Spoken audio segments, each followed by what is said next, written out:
It is 3 o'clock, so we are going to convene the Single Family Design Board, the full board Recording in progress.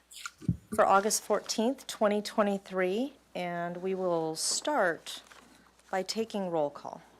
Thank you. Chair Kalas, Here. Vice Chair Anderson, Here. Board Member Graffitti, Here. Board Member Lewis, Here. Board Member Sherry. Here. We have a quorum. Thank you. Okay, great. So at this time, we have a placeholder in our agenda for public comment. This is anybody from the public who would like to speak to an item that is under the purview of this board, but that is not calendared on today's agenda. So this would be a general public comment related to single-family design board issues. And I'll let Mariah make that request of the gallery as well as those online. All right. Thank you, Chair Kalas. I'll go ahead and start with in-person public comment. So at this time, I haven't received any speaker slips, but if you do wish to speak in person, you can fill out a speaker slip by the back door. Seeing no one move to speak, I'll go ahead and move to virtual public comment. If you wish to speak on Zoom at this time, you can raise your hand and I'll call on you. I don't see any hands raised on Zoom, and we also did not receive any general written correspondence, so I'll turn it back over to you, Chair Kalas. Thank you, Mariah. Next item under general business is the approval of the minutes from the full board meeting of July 31st. So does anybody on the board have any comments for these meeting minutes? Chair Kalas, board members, I have a comment actually. Okay. For item 31274 San Miguel Avenue, we continued 2 weeks with comments. I'd like to amend the meeting minutes here to continue indefinitely. I've coordinated with the applicant and they're still working out their materials and how they want to proceed. Does anybody on the board have any issue with that? Okay, I think that's fine. I have a comment related to this item. It's item 3, and I think, and I'm sorry, no, we were there. We were on the right page. So it's comment 3 under the motion. I think this is an important statement, and I want to make sure that it is worded in an articulate manner. The intent of this, as I recall, and please correct me if I'm wrong, was that the applicant shall propose an alternate material in lieu of the vertical corrugated siding material proposed. And we were also requesting that they consider a more neutral color to be used in those same areas.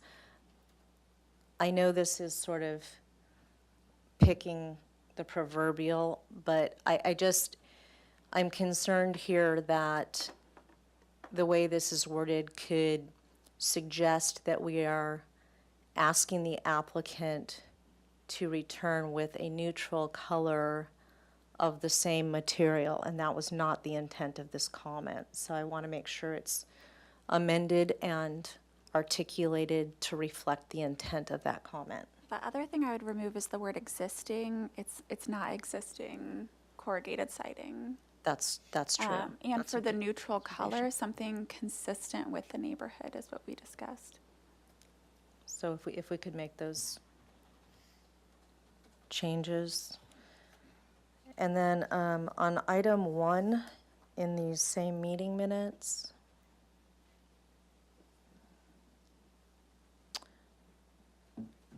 I believe it's the first comment under the motion. I think the proper wording there would be the board is in support of the zoning modification requests. Does anybody else have anybody from the board have any other comments on these meeting minutes? Okay. So with the comments noted, I would like to propose that we ratify these meeting minutes. Do I have a second? Second. Could we please take a roll call? All right. Chair Kalas, Yes. Vice Chair Anderson, Yes. Board Member Graffitti, Yes. Board Member Lewis, Yes. Board Member Sherry. Yes. Motion passes. Thank you. So now we'll take a look at the consent calendar minutes, I believe, from August 7th. Ms. Lewis and I were in attendance for this consent calendar. I reviewed with her the first 3 items, I believe it was, and she reviewed the last item. I've taken a look at the meeting minutes, and they appear to be accurate. Ms. Lewis, do you have any comments? That's good. Okay. So I'd like to make a motion for approval of these meeting minutes. Do we have a Second. second? A second, and if we could take a roll call, please. Chair Kalas, Yes. Vice Chair Anderson, Yes. Board Member Graffitti, Yes. Board Member Lewis, Yes. Board Member Sherry. Yes. Motion passes. And lastly, we will take a look at the draft meeting minutes from today's meeting. And Ms. Lewis, I believe that you were in attendance, Right. so if you could take a look If at you can these. scroll down.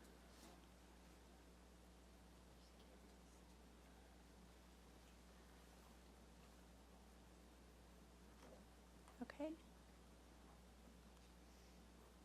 Stop, please.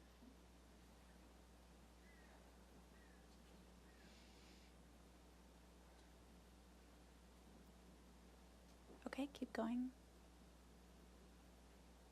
And we'll stop there.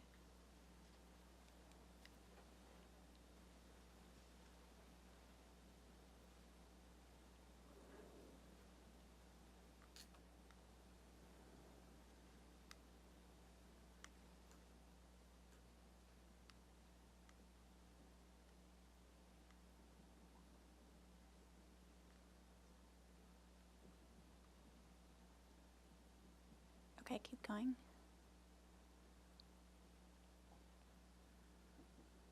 There we go.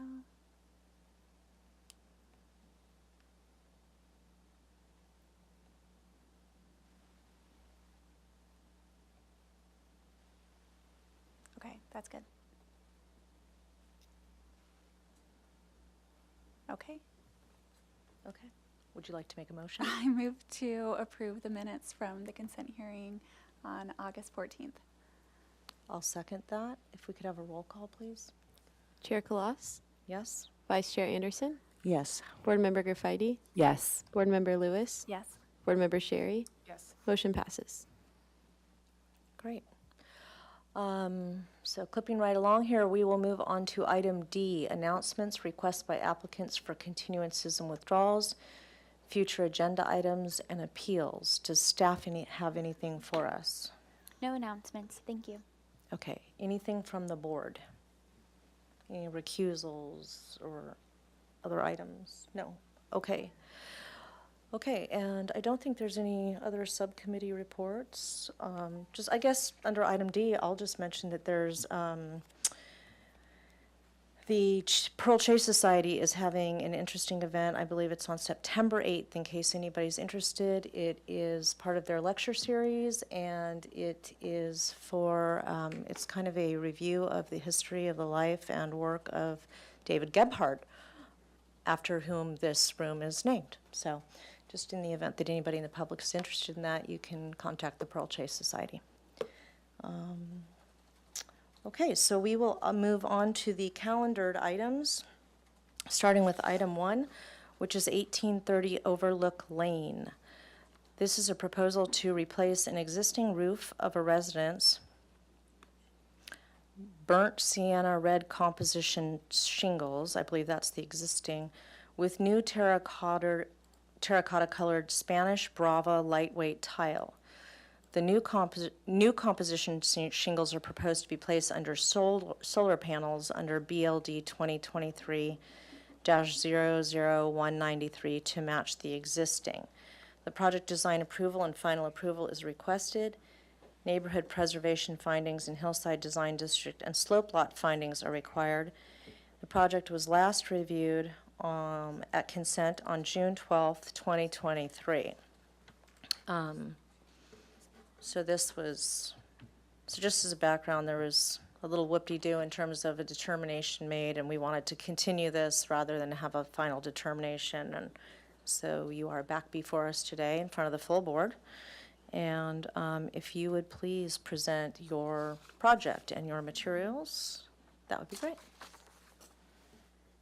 Thank you, Chair Calise. This is a request for review of a permit application that we submitted for re-roofing at 1830 Overlook Lane. And this home has an existing composition shingle roof on it at this time. And this shows the structure itself.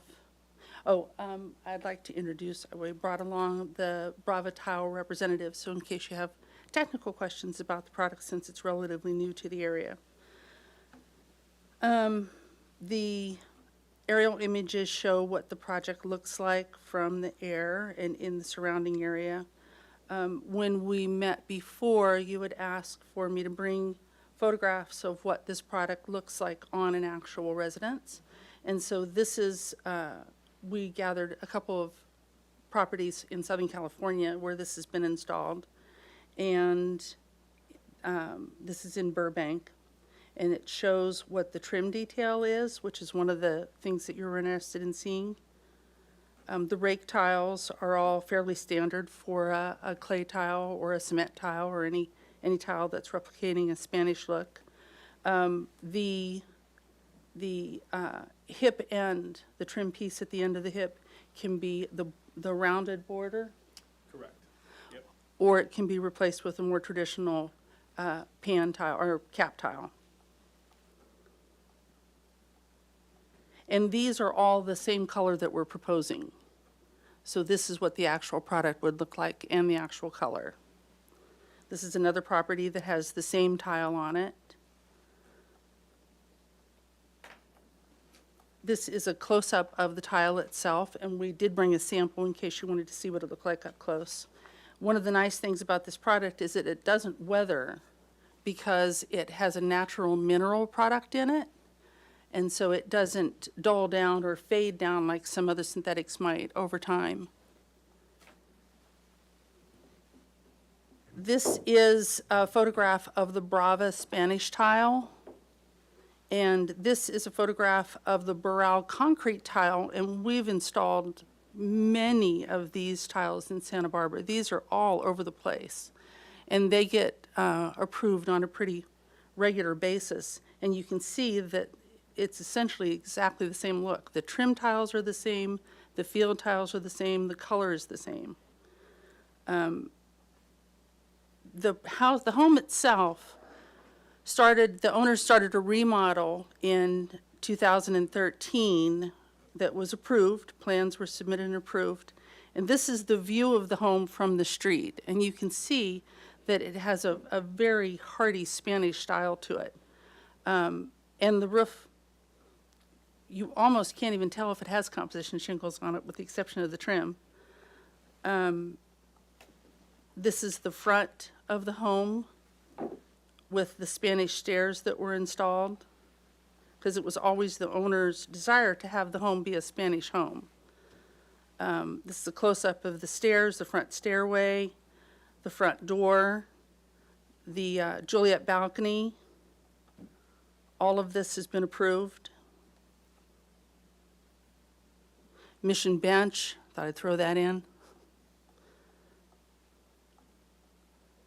This is the back of the home, so you can see the project home here on the right. And next door is a flat PVC, a white PVC roof on the home next door. This is the side of the home. Essentially just all the way around it. And this is the front of the home, even with the clay tile vent for the attic space.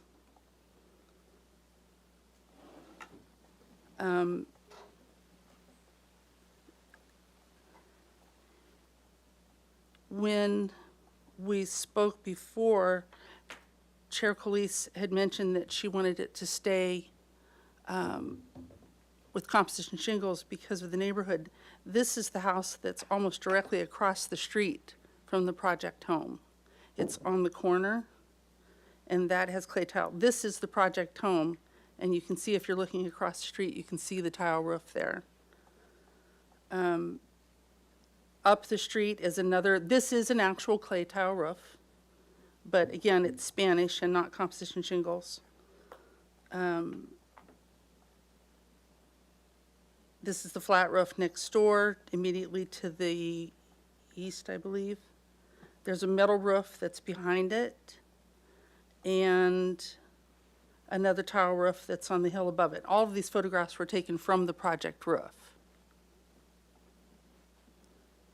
This is a close-up of the Spanish tile that's on the hill.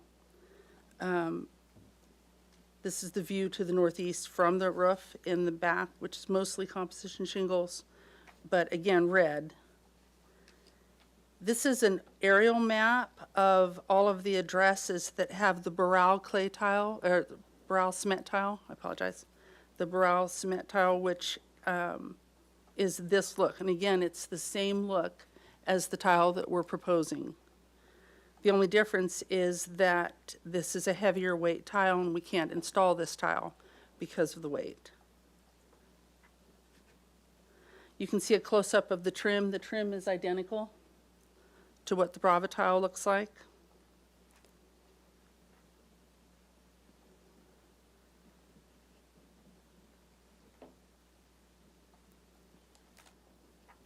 And if I could interject slightly, not only is the trim identical, it's actually made. Sorry to Just state interrupt. your name for the Sorry. record, and please turn your mic on. It looks like it's on sometimes, but if you push the go. button in the mitten, it'll really get bright for you. There you go. There we go. Okay, Thank you. thank you. Aaron Scholl from Brava Roof Tile.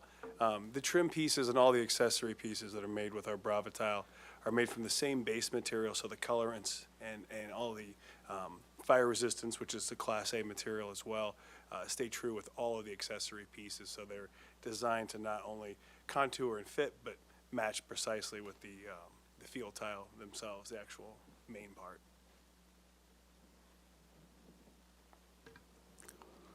This home would have a very similar look from the eave because of the angle from the street of the project roof. So I thought I would bring that one so that you can see what it would look like. This is the brochure for the tile itself. This is a new tile, obviously, and it has a little bit of a reflective quality to it because of the age of it, but it dulls down just a bit over time, like any roofing product does. One of the things, this is the color that's proposed, is the terracotta, which is the darker one.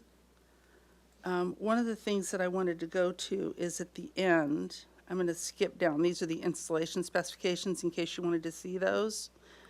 But at the end is the letter from Paul Spieler, where he quantifies the fact that we can't install the heavyweight tile or even the concrete tile on this home without substantial improvements to the structure itself. So, and the structural improvements would run in the area of $80,000 to $100,000.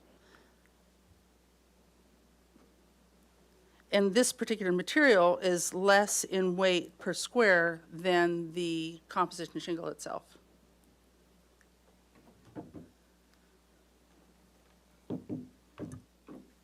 Yeah, I can speak to that as well. The traditional clay or concrete material, our products actually are about 1/4 of the weight. So it allows homeowners with a traditional composition asphalt roof to be able to move to more three-dimensional or a appealing like product without having the burden of adding additional structural support to it. But it does not compromise on any of the impact. It's a Class 4 product, so very walkable. It can support solar as well.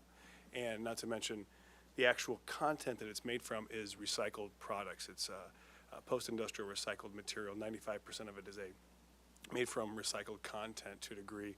And as you alluded to earlier, the pigmentation that we use to make our product is mineral-based. So it's very fade resistant. So it allows the homeowner to not have to worry about maintenance, upkeep, replacement, not to mention the fact that this particular color and profile is Cool Roofer Title 24 approved.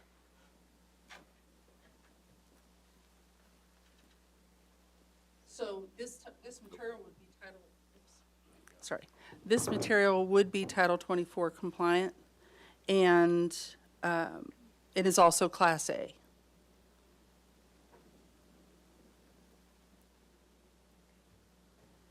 Okay. Is there anything else that you want to share with us before we go to public comment and go to question period? We'd ask that you stay here because we'll probably have some questions. No, I think that's it. Okay, great. Thank you. You have about 5 minutes left in case there's anything else you want to add later, so we'll just note that for the record. Okay, so Mariah, if you would please open public comment for anybody online or in the gallery that would like to speak to this item. All right, thank you, Chair Collas. I'll go ahead and start with in-person public comment. So at this time, I haven't received any speaker slips, but if you do wish to speak in person, you can fill out a speaker slip by the back door. Seeing no one move to speak, I'll go ahead and move to virtual public comment. If you wish to speak on Zoom at this time, you can raise your hand and I'll call on you. I don't see any hands raised on Zoom, and we also did not receive any written correspondence for this item, so I'll turn it back over to you, Chair Collas. Thank you very much. Okay, so questions from the board for the applicants. Would anybody like to ask the applicants questions? Yes. Can you speak a little bit more, indicate on a plan where the new composition shingles are proposed to place under solar panels, and why composition versus continuation of this material?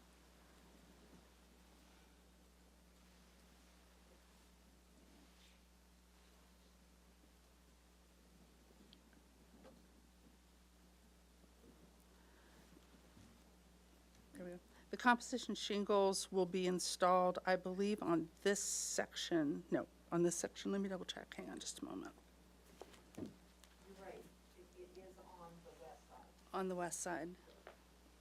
The full section or just a small part under the solar panels? Oh, it's just a small part under the solar panels. The tile itself would be picture framed around the solar panels. And the reason we do that is to create a lower profile of the solar panels themselves, so they don't sit up quite as high as they would because they sit on brackets. It reduces the level of the solar panels. So the tile itself would be installed around the solar panels. Do you have an idea about how many square feet that is? I'm just trying to get an idea of how large that is on that portion of the roof. I don't have that because that's on a different permit. Or maybe another way of asking the question would be, how much of an edge around the solar panel? And I'm just gleaning what you might be getting at here, Ms. Lewis, but maybe you could give us an idea of how large of a tile edge or perimeter would sit around those solar panels. Would we be looking at them coming within 4 feet of the rake and eave, 2 feet, a foot, just some, and how close to the ridge maybe?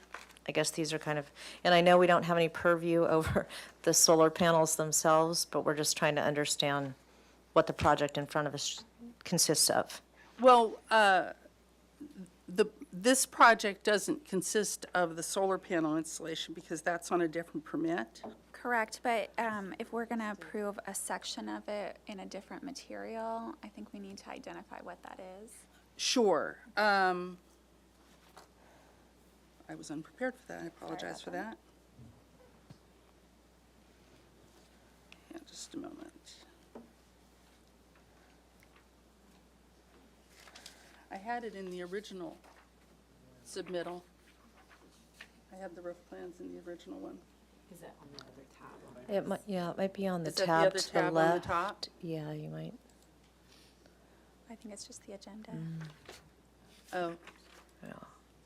is it possible to access that?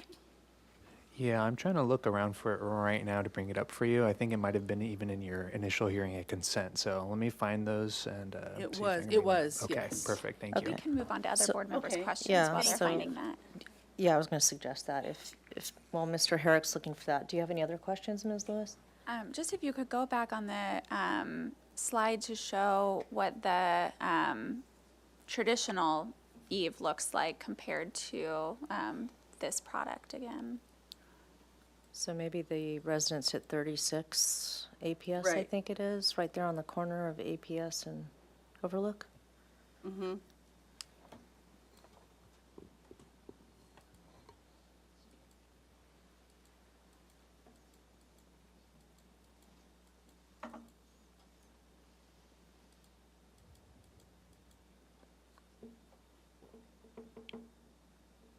There's a way to zoom in on that, That's- maybe? That's one, but I think the one that you're looking for is this one. So this is what a traditional clay tile looks like. This is an S tile, but it's, And then I believe the view that you showed, instead of having the separation between the two separate tiles, you also had like a solid fill on the front?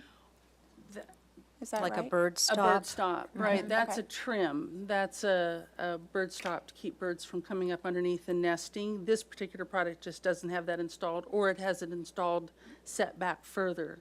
Can you go back to the image though that shows your side too, in comparison? I'm sorry, say that? Your side, Eve. Yes, Yeah. thank you. That other install that you had from Burbank. Mm-hmm. The best This one. shot. There you go.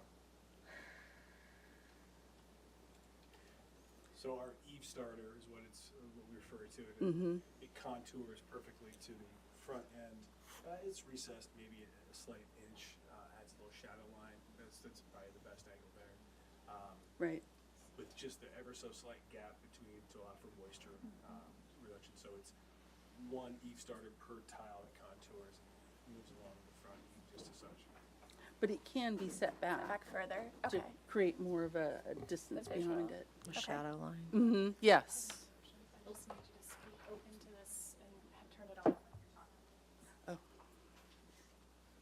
That's it for now on my end. Okay. Okay, we'll come back once Mr. Herrick has found the information you were requesting. Anybody else with any questions? I have a Ms. question. Sherry? Because one of the findings that we would need to make for an exemption from two-piece clay tile is visibility. I can see from the street that you can't really see the roof because the street is on the downhill side. There was one photo I thought I saw in the application that showed it was a view from up above, and I was wondering if there were there was a street like directly above where it would be a prominent place for the public eye to see that roof, or is it just, did you take that photo from a neighbor's property? I think there was one photo that said that was taken of the roof from above, if you could go back to that, and maybe describe the visibility from the uphill side. Yes. That was taken from the project roof. And, no, I think it's toward the end. In other words, I'm looking to see if it's on a hill and if there's a road or houses above that look directly down onto this roof and from how far away, kind of thing. This is the one you're talking about, right? Yeah, that's taken from the subject roof, right? Looking up, okay. Right. Out- So this is the hillside above it. And really, Got this it. is the only place where you can look down on that roof. Got it. That answers my question. Thank you. Anybody else? Do you have any questions? Yeah, Ms. Garfieti? Two questions. One is I think you covered this, but is this material used in any residences in Santa Barbara, even if it's a different color that you know of?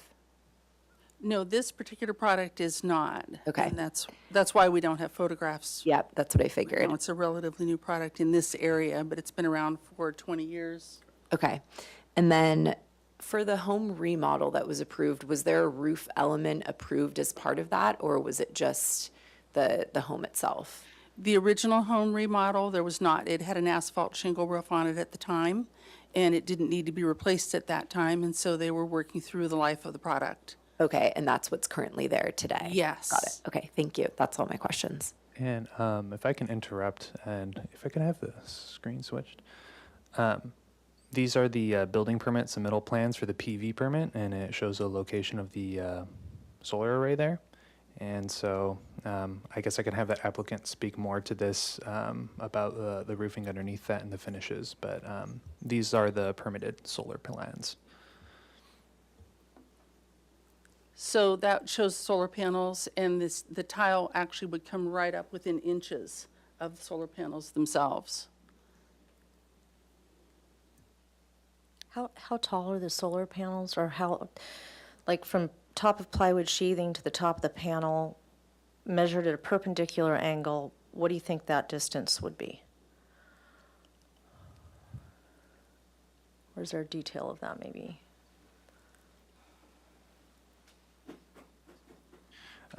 Usually they have to be, I'm going off of memory here. It usually has to have at least, I think, a 3 or 4 inch clearance from the actual roofing material itself, from where the mounting is placed on the roof. I'm not sure if these scales here are measured correctly, or if this is to scale or not. So give me 1 second here to see. Mr. Herrick, thank you. I'm asking the question of the applicant. Yeah. Thank you. It is roughly, it's 4 inches off of the plate, 4 to 5 inches to the top of the solar panels. To the top of the solar To panel? the top of the solar panels. It Okay. depends on the brackets, it depends on the lags, but it's typically, it's about a 2 to 3 inch mounting, and then the solar panels go on top of those. They're about 1.5 inch thick, something. Yeah. Okay. Okay, thank you. Ms. Anderson, did you have any questions? I do. Just a couple. So I'm familiar with the lightweight Borel. I'm not familiar with this product. I'm assuming that you considered the lightweight because it's a 5 or 6 pounds per square foot. And possibly per our compatibility guidelines, the clay S-tile, and what the weight of that is in comparison. So my question is, did you consider those two other solutions? Because our biggest concern, of course, is the high-quality construction materials and being able to accept an alternative product. Right. The weight of the clay S-tile, even the clay S-tile, which would be the lighter weight of the 2 clay tiles, would be right around 900 to 1,000 pounds per square. And the 600-pound concrete tile would even be too heavy for the home. And so that's why we went with this product, because it would allow us the same look as the concrete tile with the With no structural improvements. with no structural improvements, right? And it would be less than the composition shingle. And that was what the letter from the engineer, the structural engineer, was addressing, was the fact that the house would not hold the weight. Okay. I have a couple questions. So we do have some guidelines, and just to refer everybody on the board to these in case they are not familiar with them. Page 34C relates to roofing materials, and I'm assuming you're familiar with those. One question I have, so in our guidelines here, there is an opportunity for specifically a clay S-tile. A product of this nature is not addressed, probably because there were none at the time that these were drafted. But the intent here, as I kind of read this and as I infer from what I'm reading, is that, yeah, in some cases we might accept a clay S-tile, but if we do, we're going to require that certain modifications to the normal installation occur so that this reads more like a traditional 2-piece mission tile roof. And you see that around town, right? Like they'll boost the edge or they'll do different things to it. So one of my questions is, if we were to try to reach a compromise here and direct you to do something of that nature, I'm concerned about the potential for mortar to adhere to your product. Like if we were to say, hey, okay, we'll accept your product, but we want all the bird stops to be done out of traditional slumped mortar, or we want the hips to be a true barreled, like a C-tile, as opposed to this. Has there been any testing done on this product that speaks to the adhesion of a mortar or a slumped mortar or a cementitious product to this product? Yes, specifically, it does not adhere to our materials. Our materials are made from a polyethylene-based product, so it is very So specific. they're an oil-based product? it's very specific that a traditional mortar pack won't adhere to it. It is a closed cell structure, which doesn't allow moisture to be absorbed into it. So the only adhesive that I'm aware of at this point, we're looking at some other testings. Florida is a big market for us, and obviously they have some of the same constraints. Is a silica-based type of material, typically used just for caulking in certain areas. But to answer your question, a mortar pack does not adhere to our product, no. Okay. And what is, so can you just, I was looking at the actual extrusion here. One thing that's really nice about this, I have to say, is it's really nice that it's got this turned down edge, because it really does give you that feel of thickness, which I think is very, that's attractive in terms of trying to mimic a two-piece tile. So I'm assuming that this would be the front edge, and then the next piece would lap over, and that this is where it interlocks. Is that right?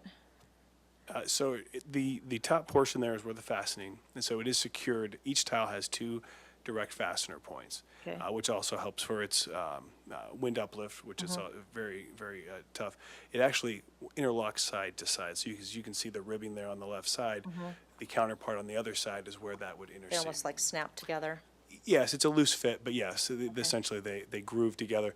And then there is a 3-inch overlap on the top. At minimum, it can be reduced or increased, I guess, the overlap if needed. But a 3-inch top to bottom, so the fasteners therefore getting it covered up by the preceding cores. Okay. Do you know what I'm not looking at the product material. Do you know what the height of this, the overall height of this profile is? It looks like it's about 2.5, maybe? Yeah, exactly. Okay. And what is the oldest install that you are aware of this material? 2005 in Central Florida. Okay. So that's interesting. Okay, so Central Florida is prone to high humidity, lots of water. So we would anticipate that if there were sort of a natural opportunity for this to patina with lichen and things like that, that clearly it would occur in that environment. Have you seen any proof of that? Like, does lichen and things like that, does it grow on this, or does this kind of always look like this? Kind of back to the mortar conversation, based on the fact that it's a closed cell structure, the polyethylene, it allows for zero water absorption. Okay. Lichen, the two strongest elements are sun and water, and this repels sun. We don't call it 100% waterproofing because obviously they're individual pieces that are held together, but it's 100% water shedding. So there's no water on it. The only way for moss or lichen to grow would be organic matter that's resting on the roof that's not cleaned off. The So roof if you itself got, doesn't. so for example, if you got some dust and dirt that settled in this pan condition here, then it might grow on that, but Yeah, if typically you, pine needles, things like that. right, then if you got a heavy rain, it might wash down. Of course, yep. Okay. Or just standard maintenance. Okay. This does not have any taper to it, is that correct? It's just a simple barrel? Correct. Okay. And the only other, I had one other question. So is there an opportunity, do you make a compatible C tile or booster tile that could be used in edge conditions or at the hips? Yeah, absolutely. This is a good picture here. So our hip component, that's our ridge and our hip component are virtually the same shape. They're slightly, the hip is slightly smaller to contour the hip, but it's a half round barrel. And we've actually redesigned our installation guide.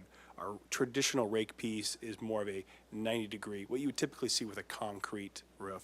With a traditional clay tile roof, they're using that half barrel or C shape, which is essentially our hip tile. So we've rewritten, and mainly here in Southern California, most contractors prefer, as opposed to this detail here, which is a 90-degree traditional concrete rake cap. You can use our hip cap, which is a C shape, to give that kind of more traditional look. So Okay. this is what we would typically install on a cement roof, on a concrete tile. And we have the option of using a more rounded clay tile on the corners, the C tiles, That's a- on the that's a rake edges. modification. Yeah, that's an advantage.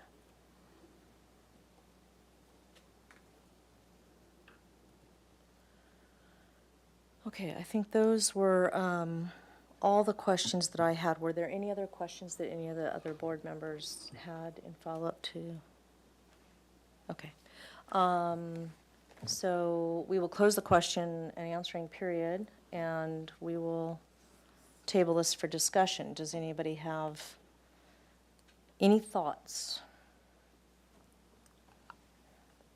I think that, given the strong Spanish style of the home, I think it does want something more Spanish on the roof. I think it does make sense. And I think that they fit the exception here.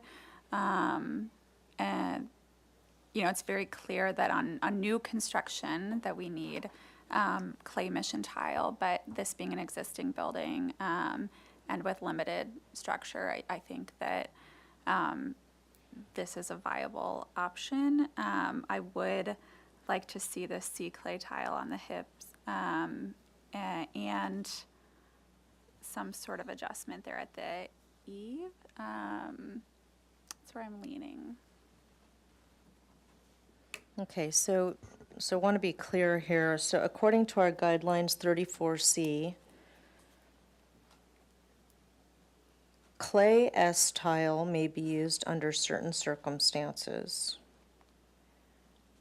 for re-roof of existing buildings. That is clay S tile. This is not clay S tile.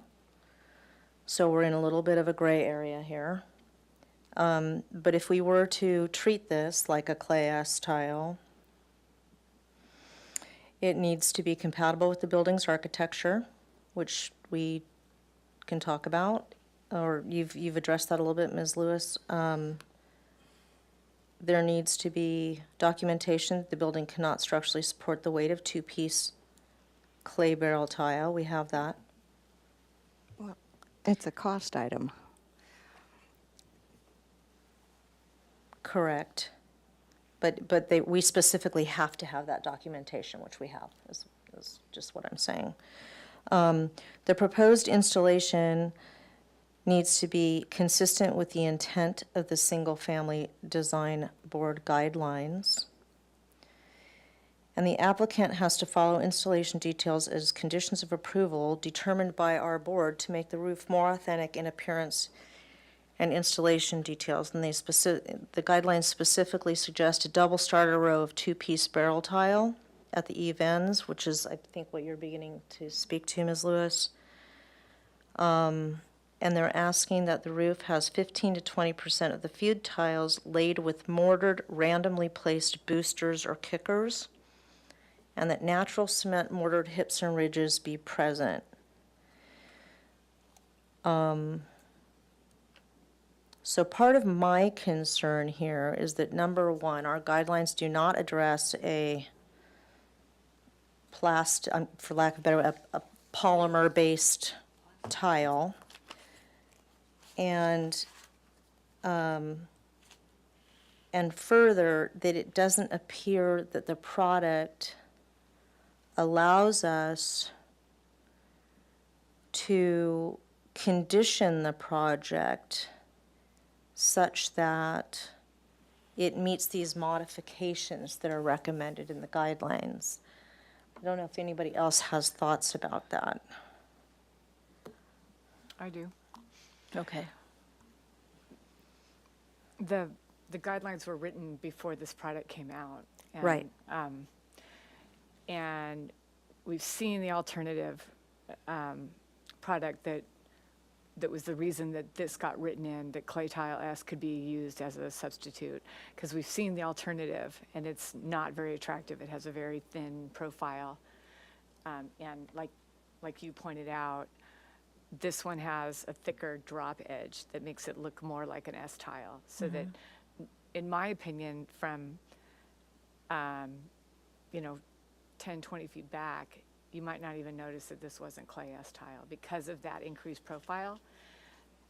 And for that reason, I think that even though the guidelines don't specifically address this product because the product wasn't around when the guidelines were written, and because it does have the thickened edge, and because the financial hardship for structural alterations is in place and could be proven and is documented, and because of the visibility, that the house is higher than the street, with no public views looking directly down on this, because of all those reasons, I think I could make the finding that it's appropriate in this particular condition. Not every condition, but which is why I think we have to be careful when we look at the guidelines and but I agree with Ms. Lewis that I think I could make that finding because of those reasons. Okay. Ms. Garfeiti, do you have any thoughts? I really feel for this situation. I know it's tough. And I can appreciate what all the board members have said, and I appreciate the perspective from board member Sherry. I think I am struggling a bit more to make the findings based on the comments that Chair Kalas mentioned in our guidebook. It's not my personal opinion at all here. I'm just trying to look at our guidelines and context of the neighborhood and everything we kind of have to consider and think about. And I'm struggling to make the findings. Ms. Anderson? I would agree. On top of that, I mean, for me, the quality architectural materials is as important as the 34C in regards to roof materials, which is our number one, staple, for lack of better terms, the clay mission tile. So I'm just concerned that I understand it's a cost difference to upgrade structure, but compatibility, for me, I'm struggling with this product.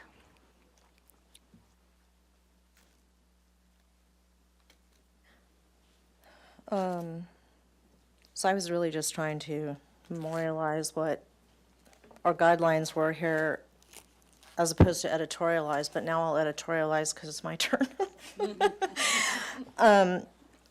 So if I were to substitute the word, I'm sorry, I'm forgetting the name of your product, but Brava, whatever the make of the model is and the color in the terracotta color. If I were to substitute that in our guidelines here, the requirement would still be, so if instead of clay S-tile, it just said S-tile, the requirement for us, based on guidelines, would still be these modified details related to the hip conditions, the eave conditions, potentially the rate conditions, and offsetting or boosting of tiles. And the reason that's required is so that these don't look highly regularized and, for lack of a better way of putting it, manufactured, as opposed to, traditional mission tile that has sort of this randomness about it. So that is a big concern to me, because I think that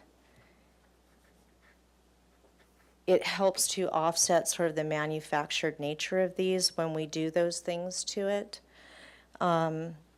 And what I'm hearing from you is that there's really no opportunity for that because of the nature of the material.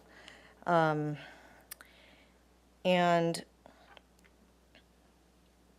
I have two other concerns.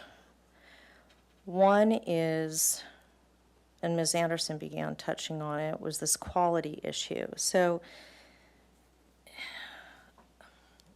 we have to make a finding. We have to make two findings in our, based on guidelines, that a project will enhance a neighborhood and that it's born of quality materials. And I don't want to sit here and say you don't have a quality product. It's obviously proven itself in harsher environments than ours, so clearly it is qualitative in terms of its structural, integrity as a building material.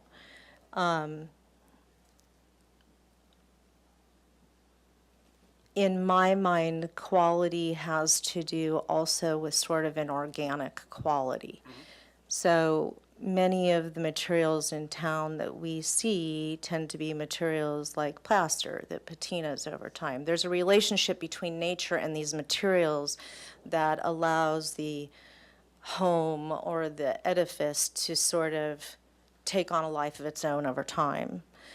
And I'm concerned that because of the water tightness of this product, that it won't garner that sort of aged quality over time. And I don't know that this product, in my mind, is going to further enhance the neighborhood beyond the material that is on the existing residents. And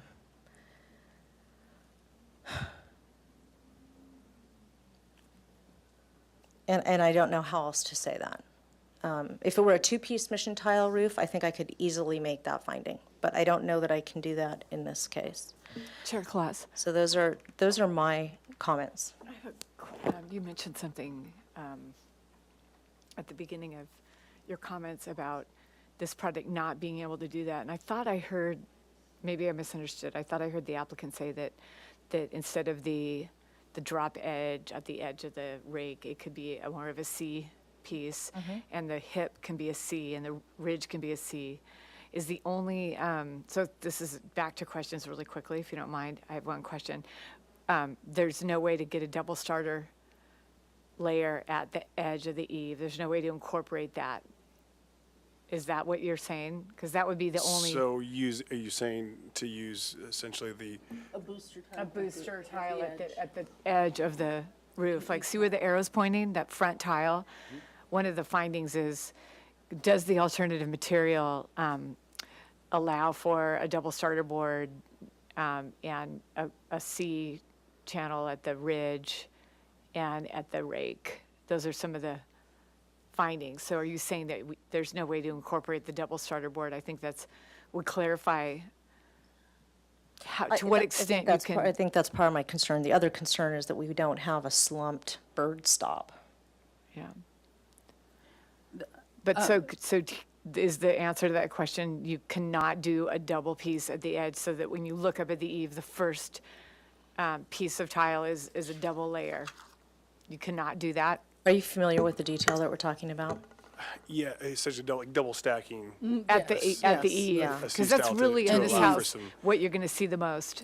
Because you can't A see lot the of rest time the we'll roof. see, traditionally in town, we'll see a single pan tile, and then we've got a typical, cover tile to it, and then there'll be a secondary one that's Correct. boosted with a mortar bed on top it to really thicken that edge visually. That's height. In order to avoid the flat, sort of thin look that.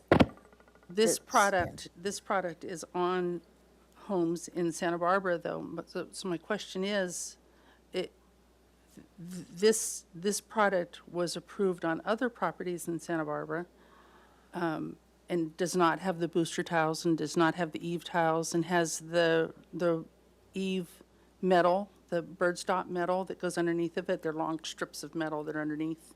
And this product has a tile that's compatible. It looks like a clay booster tile, a regular bird stop that comes with a clay tile application. And I'm curious about how this, not that I'm asking you guys questions, but the application would be the same as this that's been approved on other properties in town. I thought you So said, Through the chair, also, sorry, on item number 4, it says the applicant follows installation details as conditions of approval as determined by the SFDB to make the roof more authentic in appearance. It does list items, but I think that we as the board have the authority here to Discretion. decide, right, what what is appropriate given this material? And I think the thing that I'm struggling with is undue hardship onto a homeowner to require them to do structural upgrades in order to have this in a place that is not as visibly significant. So that's my hardship right now, or hard decision. Noted. And to speak to that question, I would have to check with our technical team. Okay. It's not a traditional installation, but based on the structural integrity of the material, I don't see why it couldn't happen where you could double stack the first row, as long as they're properly. Our biggest thing is that it gets proper. The fasteners have proper Fasteners. for wind uplift. So that's. But I don't think that would be an issue. But it would require me to double check with our technical team. Which we could do. That's modification on the eve installation, which Well, that's if it's technically if it's- possible, right? Right. If it's Okay. technically possible, we could do it. Okay. I want to be clear that this is our opportunity to discuss amongst the board, and I understand and recognize that you had some time left, so I'm letting you respond, but just to be clear that this is our time. So I still agree with Board Member Lewis because of those reasons, especially in light of number 4 and the intent of the guidelines in this particular realm. Mentioning clay as tile because at the time the guidelines were written, it was the only alternative that we were considering because there wasn't anything like this that I could see. But Right, think I it- understand that. yeah. That's why I'm saying we could just substitute the one word for the other, but there's still some guidelines here as to what we would expect. And I think the C tile helps the rate condition. I think it helps the hip condition. But what I'm hearing is we don't have an answer on the eve condition, and we won't have one at this hearing. Is that accurate? Yeah, I would want to make sure that it falls within our warranty guidelines and that we could still install it, not issue the which would be with my technical team. Okay, so my propensity is, there's a couple different things we can do here. As a board, we can make a motion. We can make a motion and move on it today. We can make a motion for a continuance with the direction that we have the applicant bring back details illustrating that you can meet the intent of some of these items that we're requesting, and then make a motion, at that time, when it comes back to us. My propensity is the latter. I don't know that I'm completely comfortable making a motion on this without the understanding of how this can be installed. I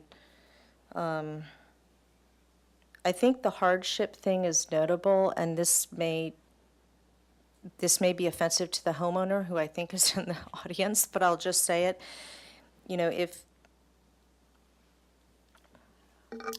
I'll put it this way.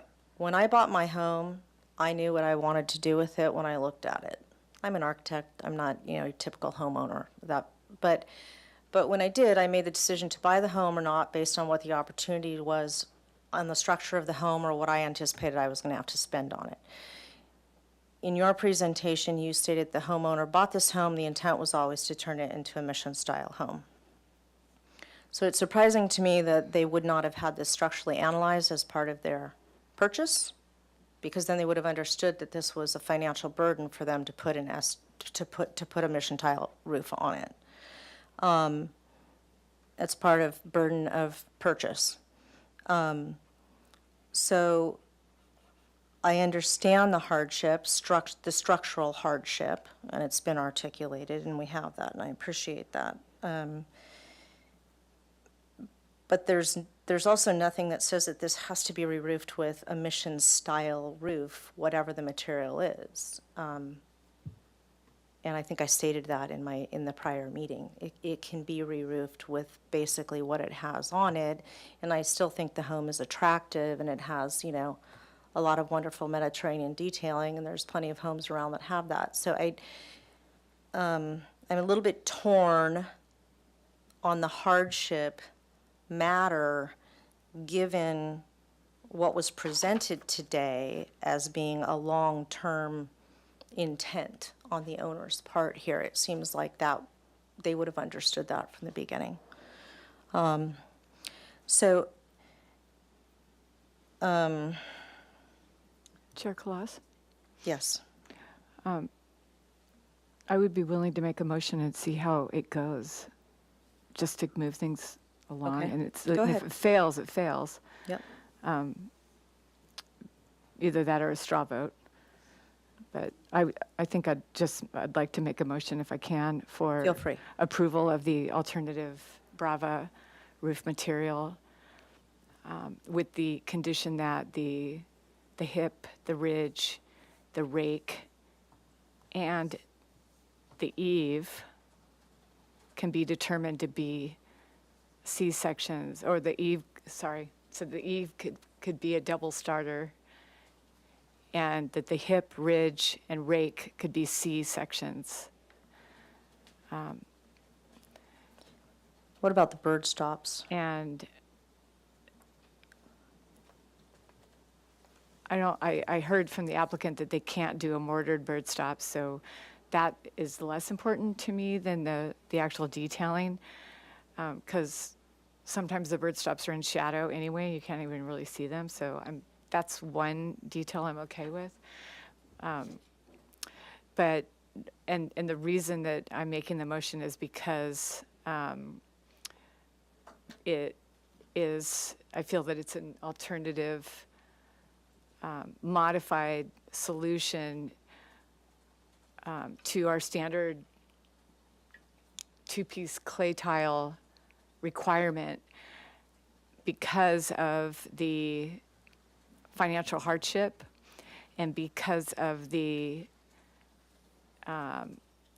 exposure and visibility of this particular condition relative to public views.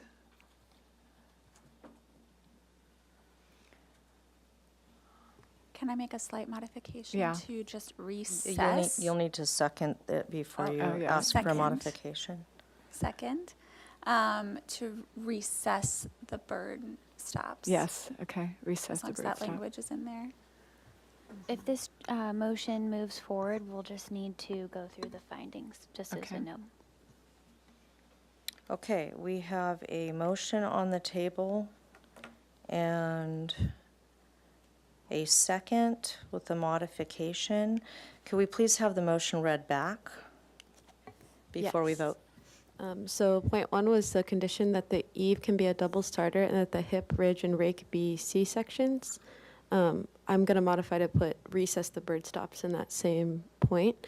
And then point two is the board feels that this is an alternative modified solution to our standard two-piece clay tile requirement because of the financial hardship and because of the exposure of visibility of this particular condition relative to public views. Okay, is everybody clear on the motion on the table?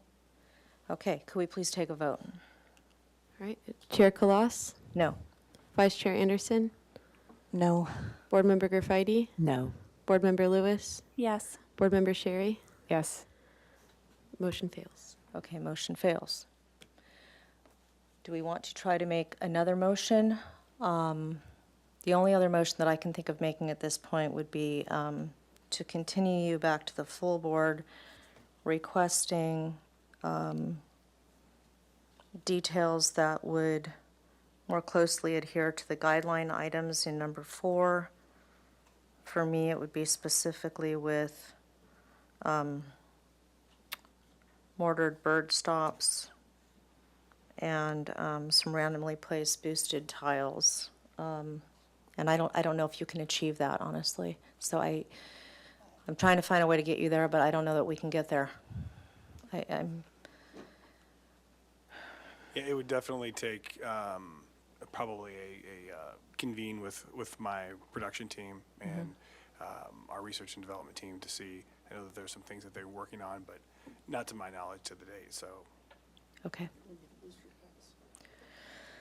Okay, so I think we have a decision, and we're going to wish you the best, and we're going to move on. I think we have to, this is a continuance, that's what it, Yeah. Can we please craft a motion with continuing the project back to the full board for project design approval and final approval with comments? Okay, so the motion failed. May I interrupt ever so briefly? Hi, Ellen Coquin, I'm the design review supervisor. So this project is here for project design approval. So as Chair Kloss mentioned, you can continue it and get the information. Alternatively, it looks like the motion failed for the approval of the product and did not get enough votes to deny the request to use this product. Solidifies the decision, and then there's a 10-day appeal process. So anyone within the next 10 days can appeal to the Planning Commission the decision if they disagree with the SFDB's decision. So I could check in with the applicants ever so briefly if we want to take a 2-minute recess, or if you want to go ahead and make the decision now and move on if it does appear that it'll take significantly longer to try to figure this out from your perspective as the applicant and not really knowing if it's feasible. If you want a decision quicker, that you can follow up with due process if that's the intention. So I just want to be clear for the applicant. Why don't we take a 2-minute Yeah, recess and I'll while you advise consult with the applicant? so- owner and applicant. Okay, Thank you. thank you. Actually recess until, it is currently 4:07, and we will recess until, we'll say, 4:15.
reconvene the Single Family Design Board full board meeting for July 14th, August 14th, I'm sorry, 2023. So do we have direction from staff as to, Yes, Chair Collas and board members, I talked to the applicants to let them, and the property owner to kind of explain the process and help them understand. I think they would like closure and get a clear decision today, so that they could follow up on due process. So, okay, so we have a motion that has already been voted on, and I'm assuming think we're that- going to let that stand? I will let the applicant confirm this, but what was decided or kind of discussed outside, that they're comfortable with getting a denial in order to submit an appeal. Okay. Is that what you would like? Yes. Okay, so I believe that we have a motion, it was seconded, and it was voted upon, and the motion failed, and so we will let the record show that that's the case, and with no further action. Chair Colas, board members, we should specify the no votes. So, yes, let me clarify. So at this point, it would be helpful if a member of the, that did not approve, or any board member could make another motion and to see what motion passes. And if it is a denial, then you would just have to go through why you can't make the findings. Does this make sense? No, can you say that again, Yes. please? Okay, so we need I a don't motion. understand why we're making another motion. Because I the- understand if there's clarity that's needed as to why the board members who voted against the motion did so. So the board can approve a project, deny a project, approve it with conditions, or continue it. The applicant has requested not to continue this project. We already have seen a motion for approval just failed and did not receive the same, so we need a motion, whether I don't want to put words in your mouth, but certainly, I think, again, this applicant homeowner is okay with the denial. If it's not going to be approved today, they would rather request a motion for denial, and so we need to solidify that through Okay, a motion. you're asking for an affirmative motion An that denies the affirmative motion, project. Okay. Correct. And then to go through why it can't, for the motion maker to go through and why it can't be, like why it isn't approvable if it's, if the motion is to deny it. And again, think about this, that this is a communication. If it is appealed, it's a communication to the Planning Commission as to how it didn't meet these findings and why it wasn't able to. So for that context. Would anybody care to attempt a motion of that nature? I can start, and I think that, Leslie, if you can chime in on the details around item 4 in our guidelines, but I'd like to make a motion to deny this roofing material due to that it's not compatible with the guidelines. Section number 1534C. And in specific, item 4, as well as our neighborhood preservation findings, item number 3, high-quality architectural materials for structures. So if anyone wants to add some additional details onto that. I will second that, and I would just, I would further the sections or the information related to these sections. So for clarity, the board is struggling because we cannot make the findings in item 4 on page 34C of our guidelines, because the proposed material, as we understand from the applicant's presentation, is not compatible with standard mortar and therefore does not provide an opportunity And as we understand it, there's no opportunity for boosters at the eave, nor can field tiles be randomly laid. It is unknown at this time whether a double starter row of barrel tile can be placed on the eave ends. And then I'll just go back to the first comment that that as we understand, cement mortar cannot be used. It will not adhere to the material.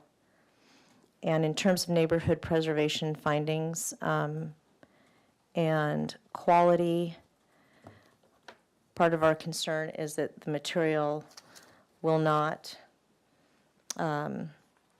represent a material that patinas over time, which clay S-tile can. But we're being told that this will not do that over time.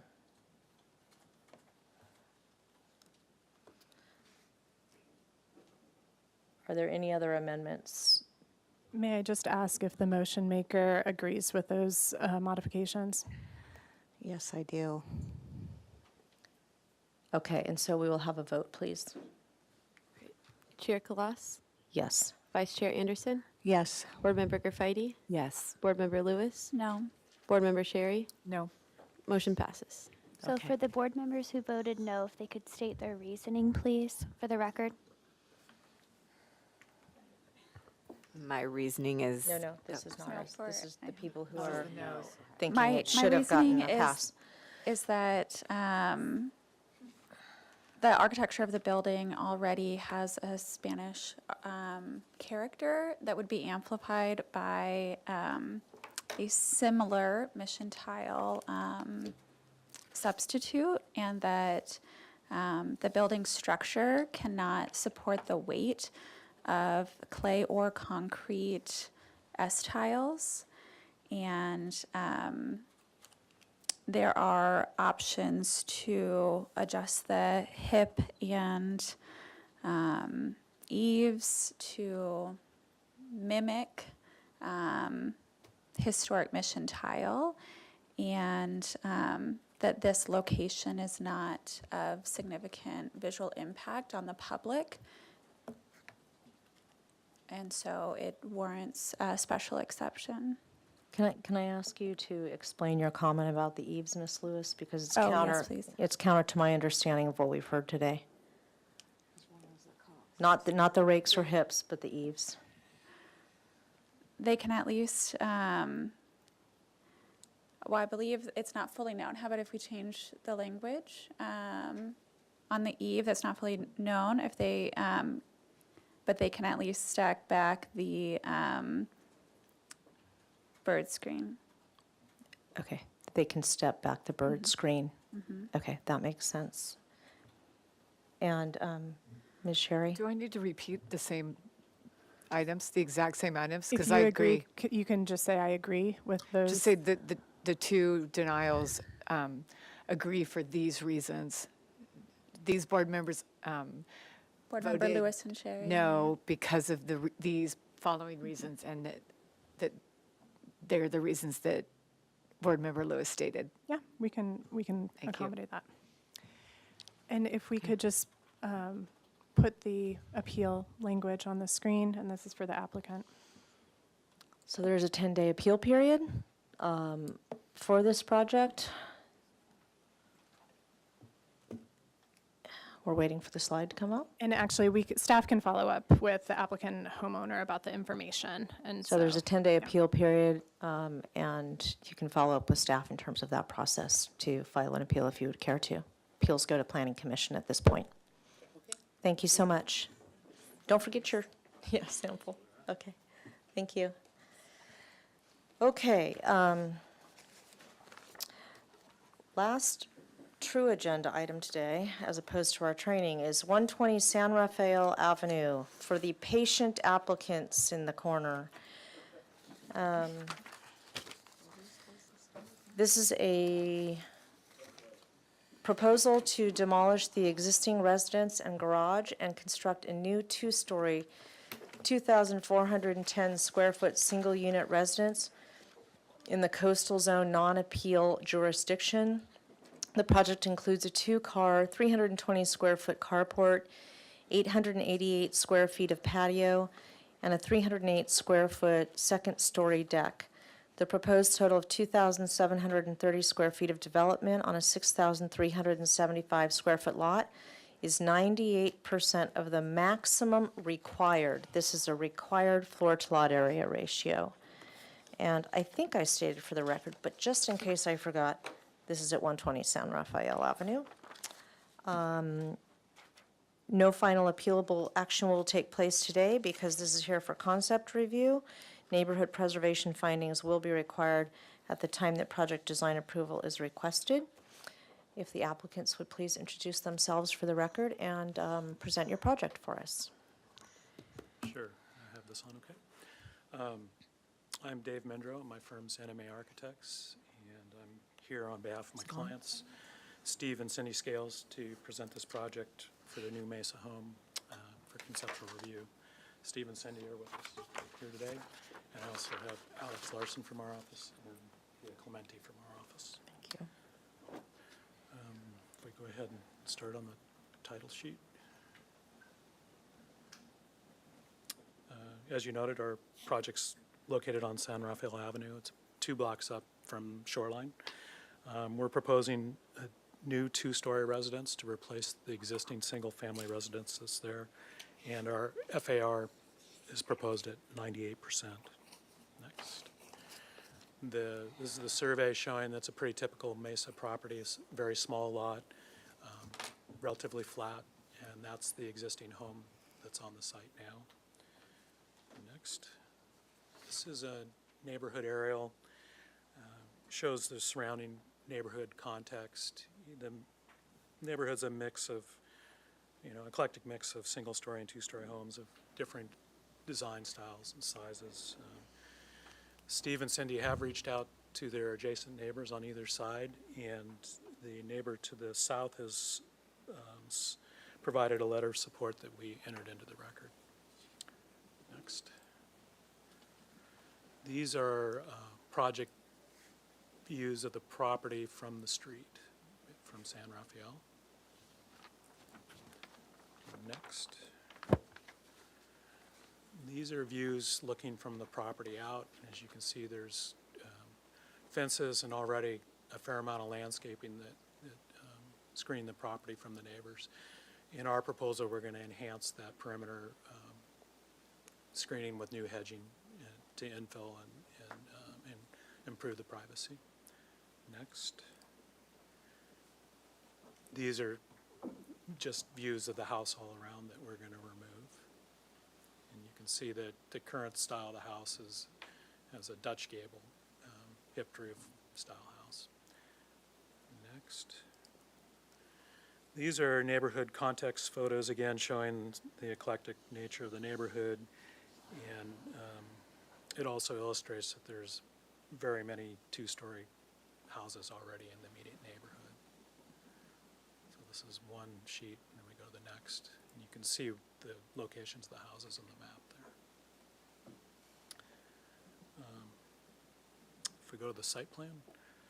So on our site plan, we are proposing a residence with an attached carport and a outdoor trellised living area to the south. The existing residence in many of the houses in the neighborhood, the garage is the main feature in front of the house, and in this case, it encroaches 4 feet into the front yard setback. We're proposing to pull the house back from the street, and our footprint conforms to all the setbacks, so we're fixing that situation. Go to the next, the building sections. These illustrate that our maximum height that we're proposing is 22 feet 9 inches, which is well below the 30-foot maximum allowed, and is also well below the 25-foot guideline, the single-family guideline. These are also showing that we're conforming to the solar access up on the top left there. Okay, next. First floor plan, the house is pretty simple. We have a den, living room, combined dining kitchen, primary bedroom suite, and a study. On the second floor, the next, we have 2 very small bedrooms with a shared bath. Next, the roof plan. The design is a series of hip roofs that help further reduce the mass, bulk, and scale of the project, and also is very consistent with the original style of the house and the neighborhood. Next, this is a street elevation looking from the south. This is the street elevation looking from the north. And the next image, this is a street elevation. We actually were able to have the surveyor use drone technology, so this is very accurate, which we were excited about. And it shows our house relative to the neighborhood and how we strongly believe it fits well with the neighborhood. I do want to note on the right-hand side, at the corner of Shoreline, we put in the rendering of the project you recently approved as opposed to the existing house that's there now. And then the next sheet is, they're just enlarged so you can see them a little better going each direction from our project. Feel free to stop me. I'm trying to keep it efficient here. So we've got the street elevations. So then these are our building elevations. Our materials are wood shingle siding with a gray, weathered gray color stained finish. The roof is a weathered copper bronze color for both the roof and the chimney cap. The wood doors and windows have a natural stain finish. Same with the fences and the gates, they're wood with a natural finish. And then there's one low sight wall in front there and the fireplace chimney, which we're proposing in sandstone veneer, but also have an alternate to do it as integrally colored plaster with the same color as sandstone if budget dictates. And then we'll show you the other elevations, and then we have a color board here. If you want to put that up, we probably should have put that up while I was talking. Oh, God, we get to see real materials. This is so exciting for us. This is the way it used to be back in the day. Yeah, I've kind of stuck to that. I think These were the 8.5 by 11 boards, Hamilton. we cheated a little bit. Did you notice that? Yes, it looks like it's about 10 inches wide. Yeah. Yeah.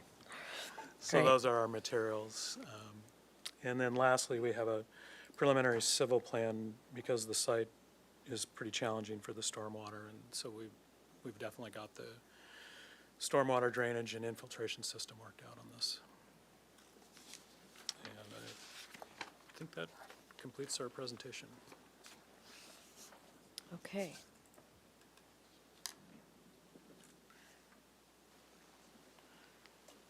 Okay, so at this time, if that completes your presentation, we'll note you have 8 minutes and 20 seconds left. If you need to let us know anything else. And we will open this up to public comment, and I'll ask Mariah to manage that process, please.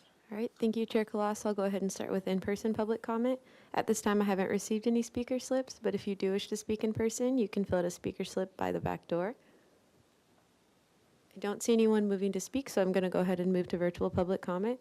If you wish to speak on Zoom at this time, you can raise your hand and I'll call on you. I don't see any hands raised on Zoom, but we did receive one letter from Brian Smith, and with that, I'll turn it back over to you, Chair Kalas. Thank you. And we did receive the public comment from Mr. Smith. I'll just confirm that.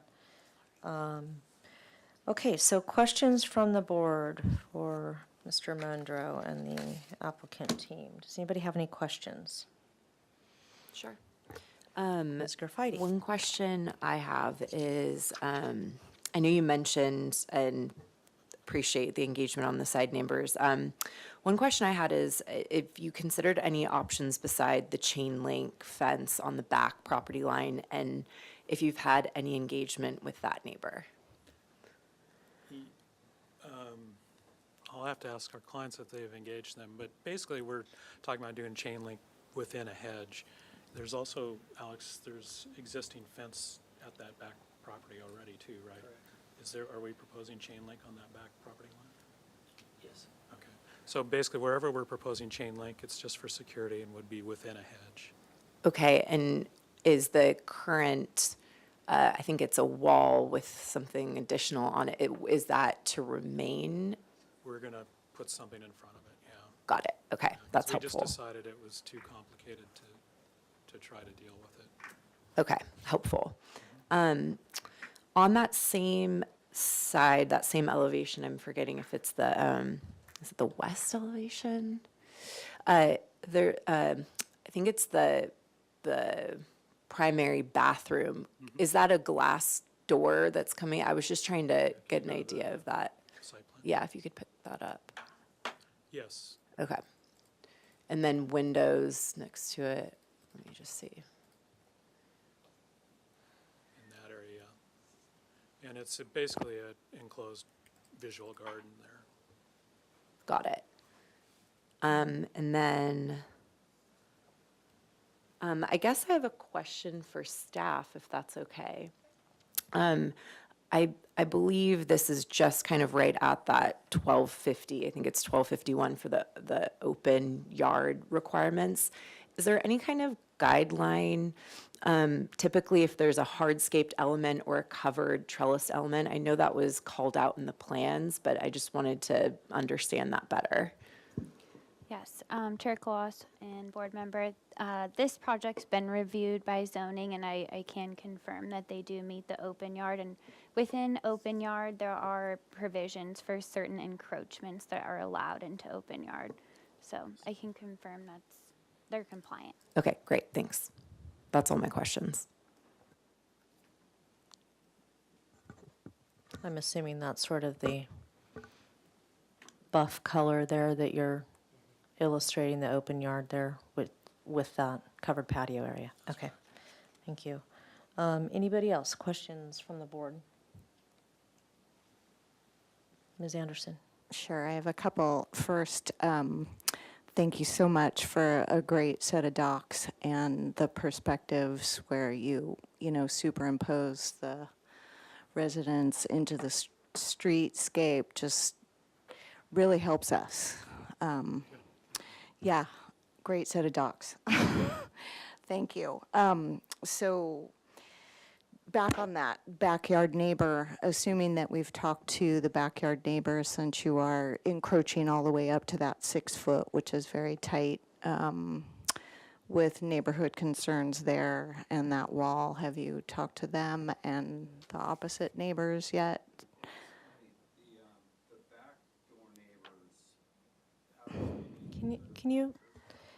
Can I ask you to actually approach the dais, please? Just for record purposes, we need to kind of have you on mic and just identify yourself, please, for the record. Steve Scales, property owner. Thank you. So the top left-hand corner, or no, that's the wrong one. The top right-hand corner is one of my two backdoor neighbors. And those hedges are they're probably 12 feet high. Not to turn in my neighbor. And then there's a shed there. So that neighbor really, I have no interaction with. So I haven't engaged with them, but I would think for my project, they'll have little, if any, view or scope. Okay. And then there isn't a picture, but the next neighbor over, there's actually a huge olive tree on their side of the fence, which similarly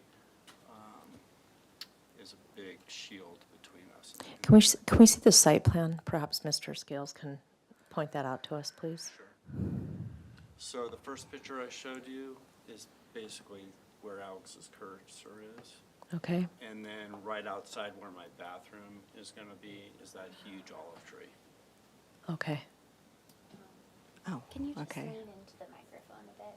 They can't hear you in the ceiling. Oh, okay. Is that better? You got to get really up on these things. It's kind of crazy like that. Not but, my, yeah. not my forte. Should I reiterate the point? Okay, thanks. Yeah. Okay.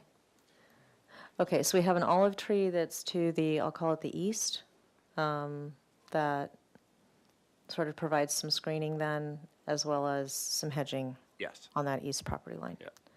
Okay, great. Do you have any other questions, Ms. Anderson? Did you look, so you've got a 10-foot plate, thanks, on the first floor and an 8-foot on the second floor. Actually, One, 7.6 on. 7.6 on the second? Second floor too. Oh, okay. 8 on one side, 7.6 on the other, yeah. Okay, cool, thank you. One of the other things that helps us is footprints of the adjacent neighbors, you know, where the building lands, and also plate heights, so that we can see how, you know, the 10-foot lines up with the 8-foot that's probably next to it, up and down. Did Go you? to the street elevation, yeah. Probably the next one is closer. Okay, yeah. Yeah, if you Can could just, zoom in? yeah, zoom in up top, please.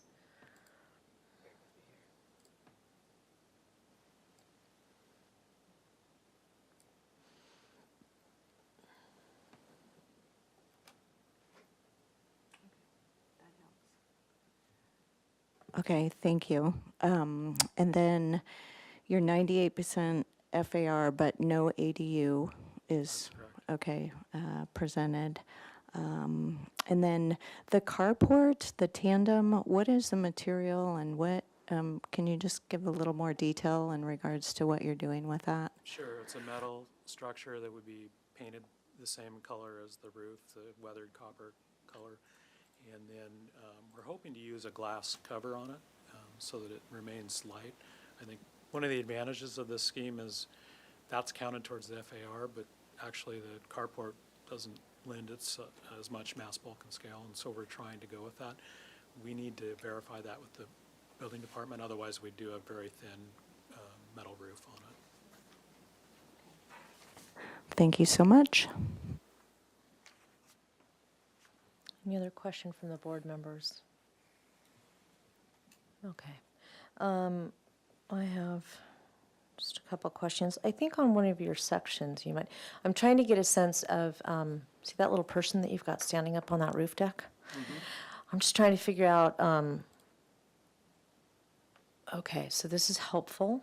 The upper site section is most helpful. I'm trying to get a sense of what, sight lines would be for a person on that roof deck versus the, I'll call it southerly property owner. And it seems like, from what I'm seeing there, although it might be helpful in future iterations of drawings, to have a person there with typical eye height. Sure. It looks like that visibility is going to get clipped from the roof of the first floor, where they're not going to be able to see much, if anything, into that southerly neighbor's yard. But that would be helpful to have documented Okay. in Yeah, the drawings. We purposely located the second floor in the center of the lot so it maximized the setbacks, and so that was part of our thinking for sure. Yeah, it's nice that you've stepped the second floor back. The second floor seems to be pretty modest, really. And the information about the FAR, including the carports, was helpful. Are there any other, I'm interested in the approach of the two-car carport as opposed to a garage condition relative to neighborhood and context. So I'm just wondering, like, is there any precedent in the neighborhood for there to be carports, no garages? This is a neighborhood fabric question. Yeah, can you go to the first neighborhood photos? I'm not aware of a carport, but what I am aware of, which our house has and all these houses have, is basically the garage door and the parking and the driveway Facing the right there, street. facing the street, and very little bit of the house. And The carport works great for Steve and Cindy, and the advantage is we can have a front porch, which they really wanted, and present a much nicer elevation to the street and eliminate all the paving. Right now, their entire front yard is a concrete driveway. So, and we're also have a gate that screens the view of the cars from the street in the carport. Okay. So I, to our minds, it's actually a nice enhancement for the neighborhood. Okay. And can you show us where on the drawings or renderings, perhaps I missed those, the gate for the vehicles?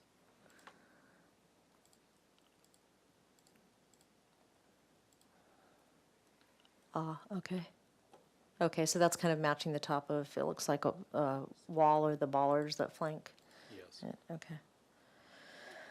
Okay, those were my only questions.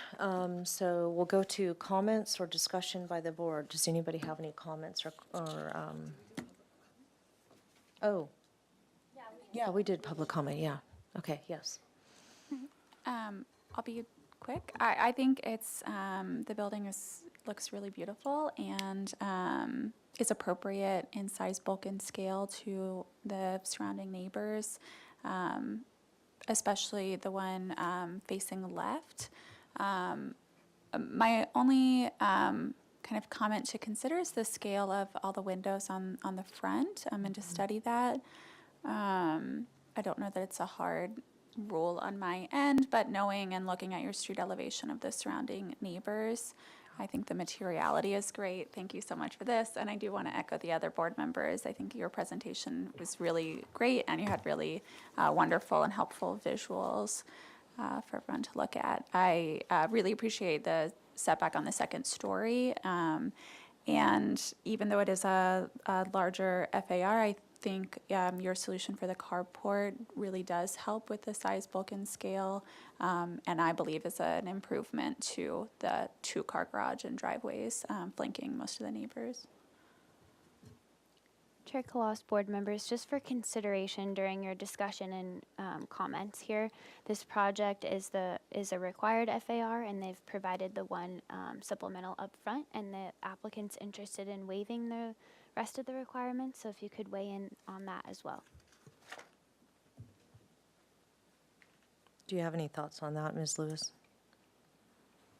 I'm okay without story polls unless we end up with any comments from the other neighbors and concerns, but so far it seems that agreement, and you've got hedges and landscaping. I'm not concerned about that. Thank you. Ms. Sherry, do you have any comments? Yeah, I think it's a terrific project. I don't know if it was intentional with putting the den in the front, but I think it's quintessential Mesa living. If you spend any time in this neighborhood and you see how the families interact with one another and how they open their houses to the neighbors on certain events, and they kind of welcome that neighborhood interaction. I don't know if that was part of why you did that, but if it is, I really appreciate it.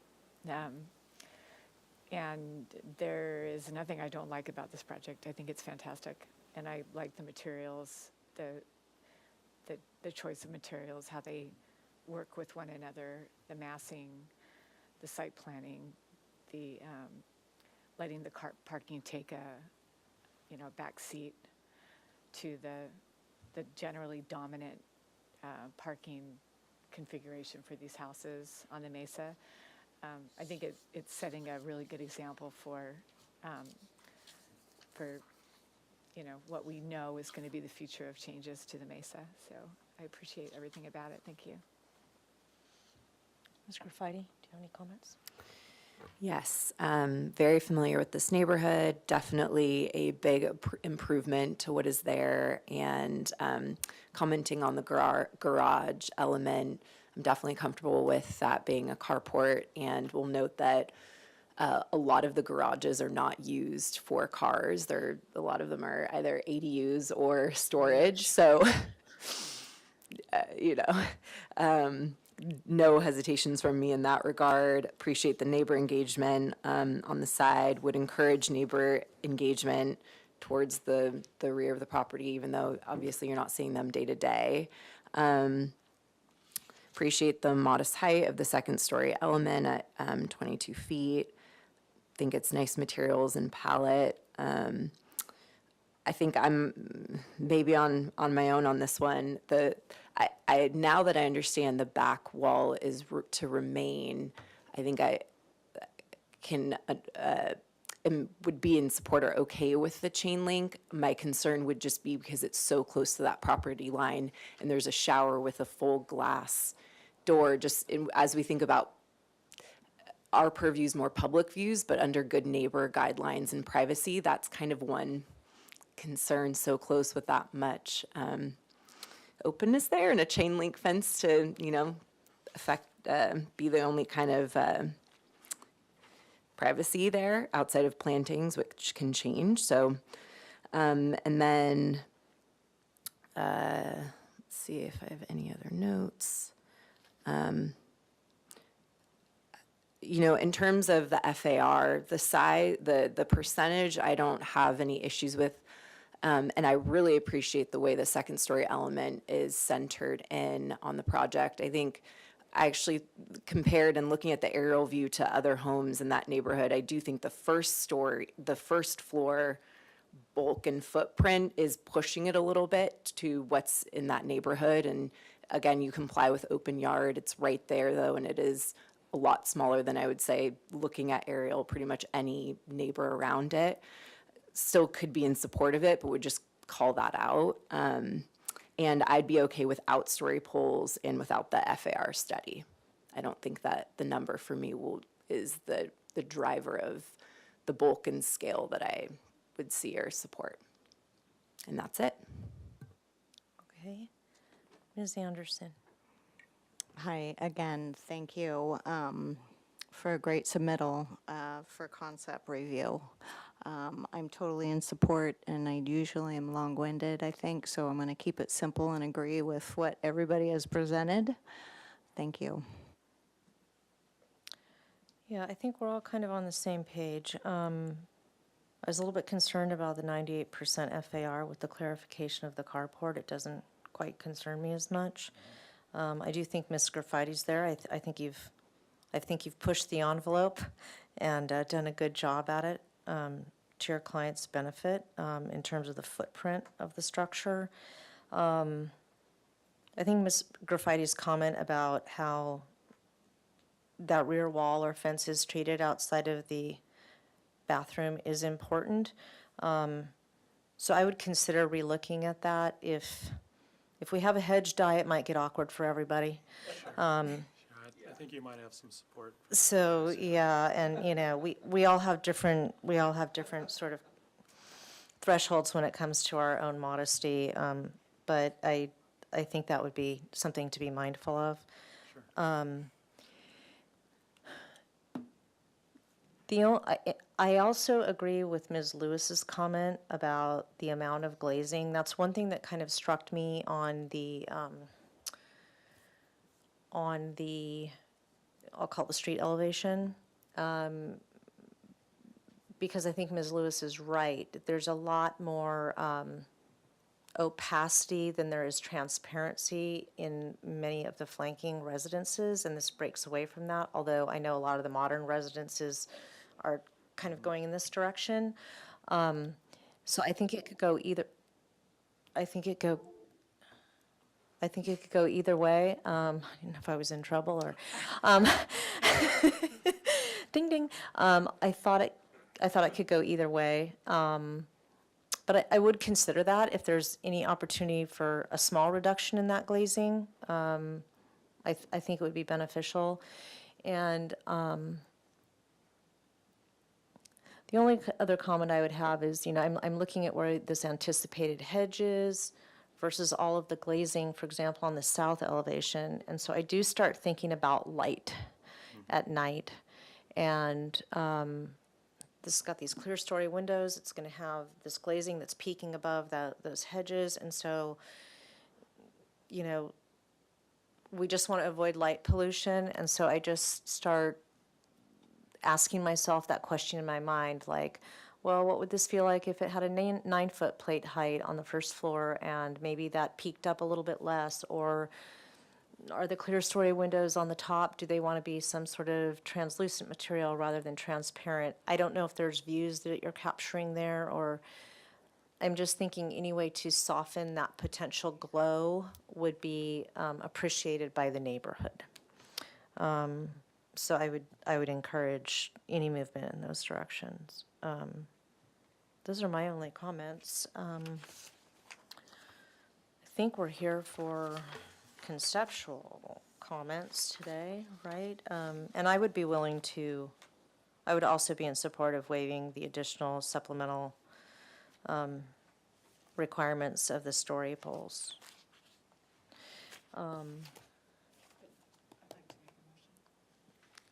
Yes, please do, Ms. Sherry. This would be a motion for indefinite continuance, I suppose, because we can't do anything under. I don't think your mic's on, is it?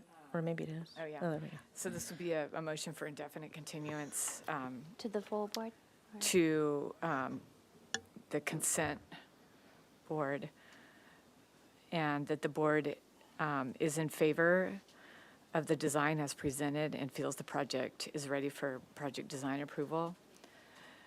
And the board looks forward to, and this is kind of a question, I'm interjecting my own motion with, did you have a landscape plan? We don't. Okay. We The will. board looks forward to seeing and reviewing a landscape plan as part of the next submittal. The board appreciates the site planning, the mass bulk and scale, the location and configuration of the proposed parking. The board has no concern for the FAR and does not feel that additional supplemental information to justify the FAR is required at this time.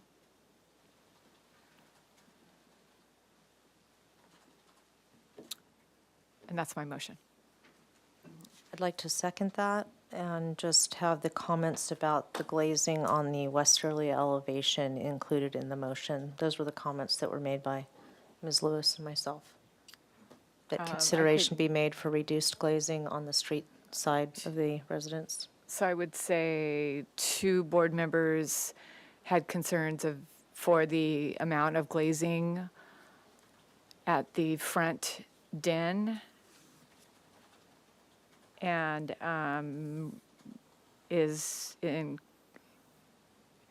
we would encourage the applicant to study ways of reducing light pollution wherever possible. Did we add the no story poles? We got that. Okay.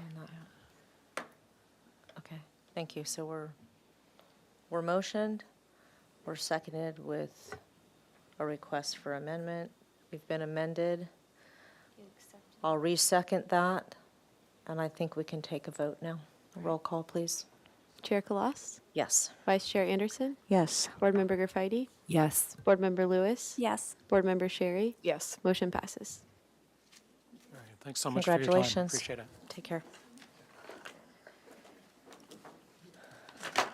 Okay. Yeah, and so we'll move on to item 3. This item was scheduled for 4:25. This is a board member training and discussion session. Mr. Ted Hamilton, is it Roll or Roulette? Roll will present some information to our board.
right, Chair, are we ready? Yes, please. Learn us. Good afternoon, Chair Clausen, board members. Ted Hamilton Roll here again for another training and discussion item. This is the final session in this series of 3 trainings, and today we're going to discuss what the guidelines say about two-story development and how to evaluate project size using one of the compatibility guidelines, which is floor to lot area ratio, otherwise known as FAR. And as with the first 2 trainings, we're going to save public comment on this for the end. As a framework for today's discussion, I'd like you to be thinking about the question on this slide. How are the current tools available for evaluating project size working for you, and what's not working in your reviews? Let's begin by setting the context of today's discussion within the larger conversation about neighborhood compatibility. As we learned last time, part of SFDB's charge is to use the guidelines on the right to evaluate neighborhood compatibility. Some of those are more complex than others, so today we're just going to be focusing on floor to lot area ratio and two-story design concepts. Those concepts are intertwined and they do tend to be a little bit more complex. The guidelines provide multiple examples of two-story development that avoids excessive bulk, like the houses shown in this and the next few slides. All of these houses have a step-back second story and use architectural features and varied roof lines to break up the massing. While we don't know the FARs of these houses, we can say that they're aesthetically pleasing and that they would generally be on the acceptable end of the acceptability spectrum, since they're not overly bulky and they use quality architecture and materials.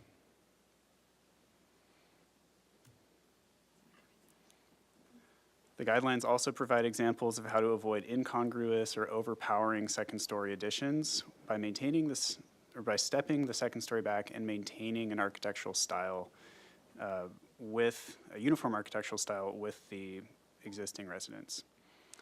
And there are ways of doing this. You know, if you're renovating and you want to do a completely different architectural style, you can do that. Just make sure it's uniform. So the example on the top shows the existing single-family house to be remodeled, and the middle example generally sticks with that same style and follows the roof lines, while the lower example changes the style entirely. Generally speaking, houses with stepped back second stories and second stories that are smaller than the first story are more consistent with the guidelines. However, there are certain architectural styles and situations in which a step-back second story isn't feasible due to cost or structural reasons. For those smaller second-story additions, the guidelines also provide examples of how to ensure the addition maintains compatibility with the existing house, even if it leads to unbalanced or uneven massing, like in the example shown here.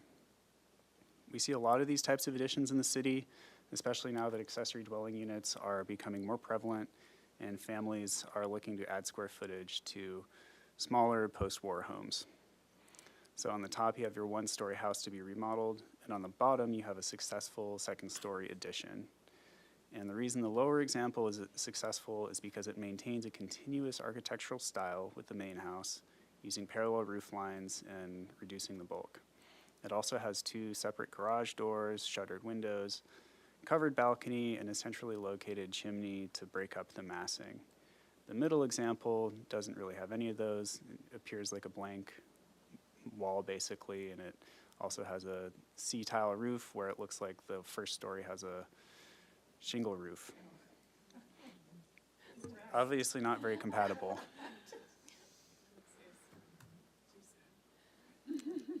The community conversation about using FAR as a tool to regulate the size of two-story houses began well before SFDB was created, and there were 3 main stepping stones to get where we are today. After the 1992 Neighborhood Preservation Ordinance had been adopted for some time, the city's single-family neighborhoods began to see more and more large houses being built, and the community began to voice its concerns that those houses were incompatible with the neighborhoods.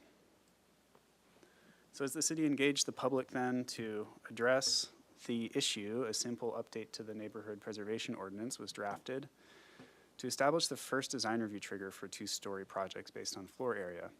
And that was any second-story addition that exceeds 50% of the floor area of the first story had to go to design review. And that was done in 2005. And then as the city further honed in on the guidelines that would provide a roadmap for what would become the SFDB, FAR considerations for two-story houses were the central topic of discussion. And based on feedback, or based on community feedback, City Council set forth regulations on project size based on FAR. It's important to understand right off the bat that the municipal code only sets floor area limits for single-family residential projects in single-unit zones where the project is 17 feet tall or 2 stories and where the lot size is less than 15,000 square feet. This floor area limit is what we're talking about when we're referring to the term maximum required FAR. On large lots over 15,000 square feet or on smaller lots developed only with 1 story, project size is not limited by FAR, only by setbacks and open yard requirements. So on these projects, you might see the term guideline maximum FAR used in the project description, which is a cue that FAR limitation does not apply, and FAR as a tool for project size evaluation is less relevant. So remember, if our FAR is required, you're talking usually about a 2-story development. The municipal code specifies what's included as part of a floor area calculation. So I'll read briefly. That includes enclosed structures, so your main house, your garage, your accessory structures, also interior spaces, so the area within the interior perimeter of the exterior walls, also stairways and elevator shafts, and stairways are only counted once in floor area, and then unenclosed structures, including carports. And I want to highlight that ADUs, accessory dwelling units, are included in floor area. The municipal code excludes other items, and those items are vent shafts, attics, or crawl spaces where you only can get in for utility access, unenclosed roofed areas, enclosed spaces that contain infrastructure like trash and recycling enclosures, and non-livable residential accessory structures, and finally, temporary structures. The traditional definition of FAR that planners learn in school is floor area divided by lot area. So this image on the right shows 3 different FARs with the structure's massing arranged for each one, and I'd like you to just focus on the top one.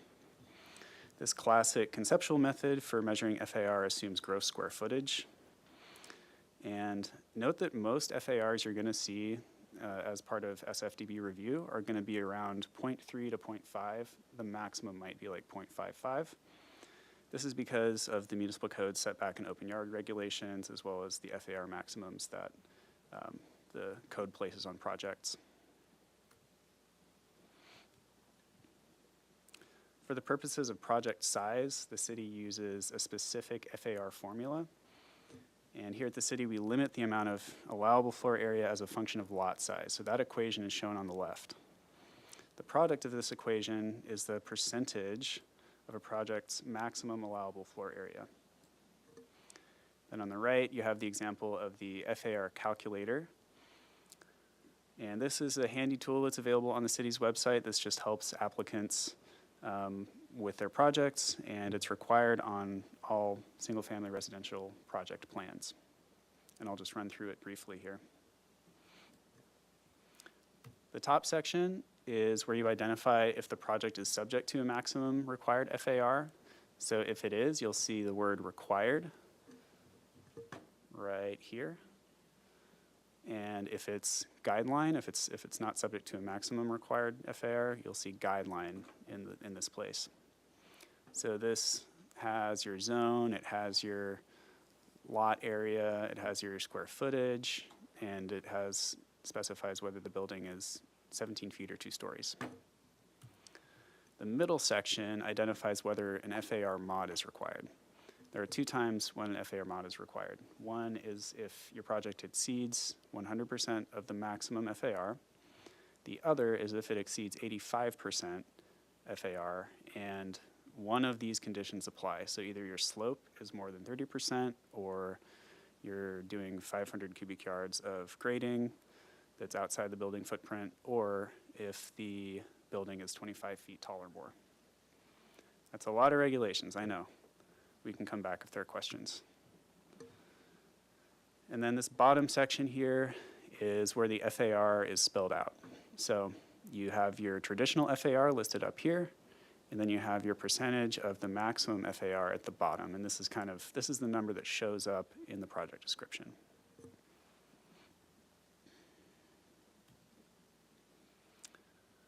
So projects that exceed the maximum FAR and require a floor area mod are subject to the Planning Commission findings shown here. Staff will inform the board when a project requires a mod and facilitate the vote on the mod's appropriateness. And we can come back to this if we need to. The guidelines identify the magic number, the sweet spot, for a project's FAR percentage at 85% or below. And this is a threshold after which projects tend to be harder to design and make compatible with the neighborhood. The guidelines also include some examples of what an 85% FAR and 100% FAR build-out looks like. This page in the guidelines is another place you can find that traditional FAR number. So you've got 0.22, 0.35, 0.45. So the lower left image shows your house at 85% FAR. Note the traditional FAR is only 0.35, and the house on the right shows your maximum, it's right at maximum FAR, it's 100%, but the traditional FAR is 0.45. So when we're talking about FAR, neighborhood compatibility is really all about neighborhood context. And if you have multiple houses in the neighborhood that are kind of at this top end of the FAR scale, then a big project like the one on the lower right might be compatible. Luckily, the guidelines don't rely only on FAR to measure project size. So you may recall this example taken from the last training. Excuse me just a moment. In this example, the type of development on top is discouraged because of its bulk. And the type of development on the bottom is encouraged because it generally breaks up the mass and uses architectural features. So based on the apparent bulk of the upper example, one could infer that it has a higher FAR than the lower example. In this case, we could say it's above 85%. Ideally, the project's percentage of maximum FAR should just be used as a quantitative tool to supplement and assist the board's qualitative review of size, bulk, and scale. Note that FAR is not an accurate way to measure a project's volume due to variations in plate height and site configuration. For example, let's flip the FAR percentages and say that the lower example has the higher FAR, but the building mass that accounts for it is set back from the street, you can't really see it. This shows that FAR does not always accurately indicate the size of a project as it's seen from the street, and if a project is otherwise compatible with the neighborhood, the board can approve an FAR higher than 85%. The larger the lot, the less reliable FAR becomes as a way to measure project size. Projects on lots greater than 15,000 square feet and projects developed only with one-story buildings are not subject to an FAR maximum per the municipal code. Even so, our practice has been to provide the FAR calculation on the plans as a reference for decision makers, an FYI. When a project is subject to a guideline maximum FAR, the board should rely more on compatibility elements such as massing, bulk, site planning, and scale in order to evaluate project size. For example, the Mesa lot shown on the left is approximately 41,000 square feet. However, it has a really small buildable area due to the steep slope to the rear. In this case, the FAR may be fairly small, but since the house is right up to the street, its size, bulk, and scale are more important to consider because they're plainly visible. In contrast, the Cielito lot on the right is about 78,000 square feet, and the house is set way back from the street. In this case, the FAR will be small, but a larger house at a grander scale may be appropriate just given the lot size and the site configuration. even though the guidelines steer project size to be lower than 85%, a project can still exceed that threshold and be totally compatible with the neighborhood. As we discussed last time, a project's compatibility with the neighborhood depends on lots of factors, including the overall aesthetic of the street, how the project's architectural style relates to other homes in the neighborhood, the development pattern, window treatments, roof lines, and project massing. FAR is just one of those factors, and it should be contextualized and taken case by case for each project. SFDB can approve projects up to 100% of the maximum allowable FAR, and projects with a higher FAR, as we know, require Planning Commission review and approval of a mod. It's staff's job to let you know what review level applies. And determining whether a project's FAR supports its compatibility with the neighborhood depends on the context of the project within the neighborhood and your review of the acceptability of the other compatibility elements.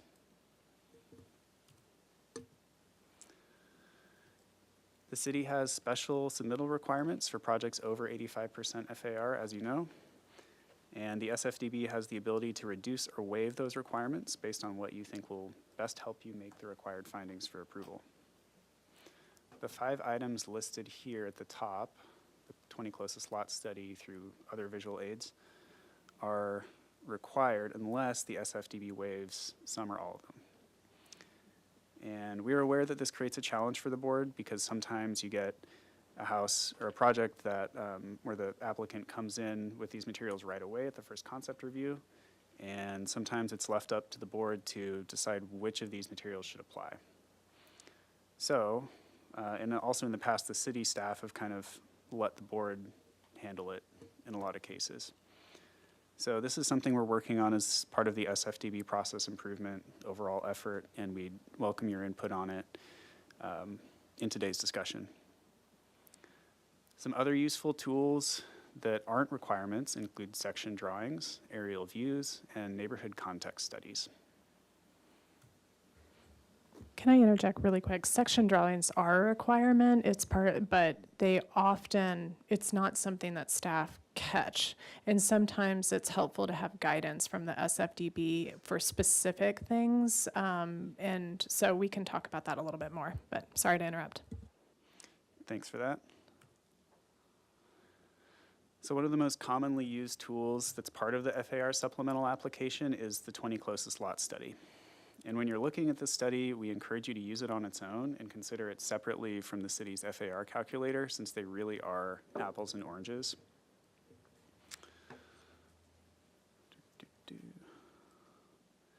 The 20 closest lot study consists of ranking the floor and lot areas of the 20 closest homes in relation to the proposed project. It's a ranking device. To help with this effort, city staff provides the applicant with a map and a list of the 20 closest lots. An example of the map is shown on the right. And the applicant then goes to the county assessor's office and obtains floor area and lot area information from the county. The applicant then tabulates the data, and the property's FARs are ranked largest to smallest. And an example of that is seen in the table there on the left. Note the FARs shown here are using gross square footage and also traditional FAR, so they're not using the percentage of maximum FAR. So really, if someone's using this, we want you to pay attention to where the project falls in the ranking with the neighborhood, whether it's up toward the top, in the middle, or toward the end. So just for clarification, because we've had this apples to oranges situation in the past, so are applicants now in a situation where we as a board would require a 20 closest lot FAR study? Are they being directed to use the gross square footage for their project in comparison to what they are getting from the assessor's office?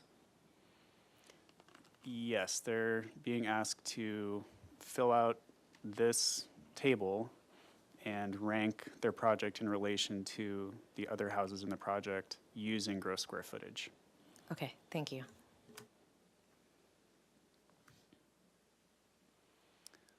So you can find the traditional FAR number on a project's FAR calculator toward the bottom, and you can compare it to the 100% maximum FAR for that project. And this is in traditional FAR terms. And this just helps you compare apple to apples. So to clarify, the square footage on the FAR calculator will be different than what we see on the 20 closest lot comparison study because the calculator is net, the comparison correct. study is gross. Yeah, That's that is correct. I know I'm beating a dead horse here. I just want to make No, sure everybody's no, really it's clear on correct. that. And I Yeah. just want to There are clarify lots of that nuances. it's not a perfect solution, but it is the easiest tool for applicants to use in doing these, to be able to pull data for 20 parcels. It would, I mean, it would take years to pull archive plans and get the appointments to get 20 homes. So again, it's kind of the fastest way to get data that gives you a sense of to how close are we. Another note on that, and the reason I said it's comparing apples to apples is because within the calculator, you're comparing, you know, your traditional FAR of the project compared to the traditional FAR that would be the 100% maximum. And, well, I'll save that for later. All right, so you can find a useful range of maximum FARs by lot size in the single-family residence design guidelines. That's the image on the right. So those FARs are listed out there. It's a good general tool to understand just where a project falls along that scale. The board should also consider the most appropriate options that will help you understand the project when requesting FAR supplemental application items. For example, the street silhouette study showing the existing residence in the top row and the proposed residence in the bottom row. It's hard to get my mouse up there, sorry. Okay. Proposed residence, existing residence. This is less costly, obviously, than story poles and a lot of other 3D rendering options that are out there. So tools like these can help the board understand a project's bulk compared to its neighbors and other houses in the immediate area without being overly burdensome. So when you're thinking about what types of application items to consider, just think about the cost they might have to the applicant, but also think about what would be most useful to this particular project.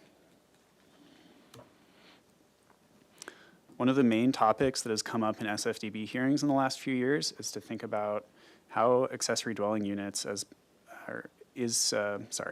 one of the main topics that's come up recently in SFDB hearings is how to think about FAR as accessory dwelling units, FAR and accessory dwelling units.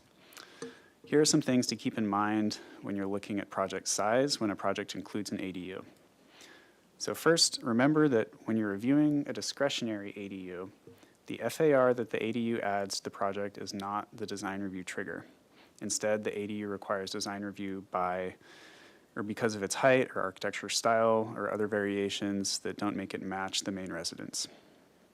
Also, most ADUs are exempt from discretionary design review, and the ones that aren't either don't match the style of the house or exceed the height of the house or include some element that is non-integral to the ADU, such as a second-story deck that needs design review. You can expect to see projects with ADUs with FARs higher than 85%. That's just a trend that we're seeing. And also know that without any kind of FAR modification, a project proposing an 800 square foot ADU is allowed to be approved ministerially by the city. Lastly, we'd like you to focus on what the project So is. can I ask a question Sure. about that? So if we have a project that was approved at 100%, we'll call it 99% required FAR, so it's a smaller lot. That's approved. They come into you for an 800 square foot ADU. It's going to bump them up to, I don't know, 130, whatever it is. That will not come to us, and that must be approved ministerially based on state law. Is that correct? It will not require an FAR modification if the Okay. ADU is submitted subsequent, later on at a future date.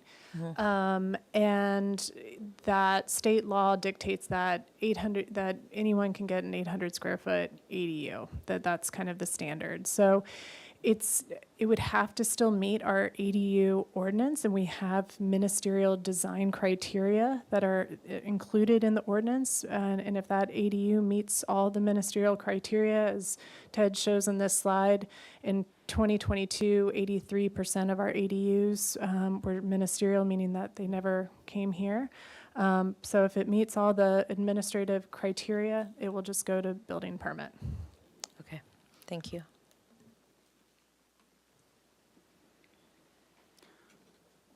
And then, so lastly, just consider the project in front of you when you're looking at a residential project. Don't consider the what-ifs for potential ADU development or future development.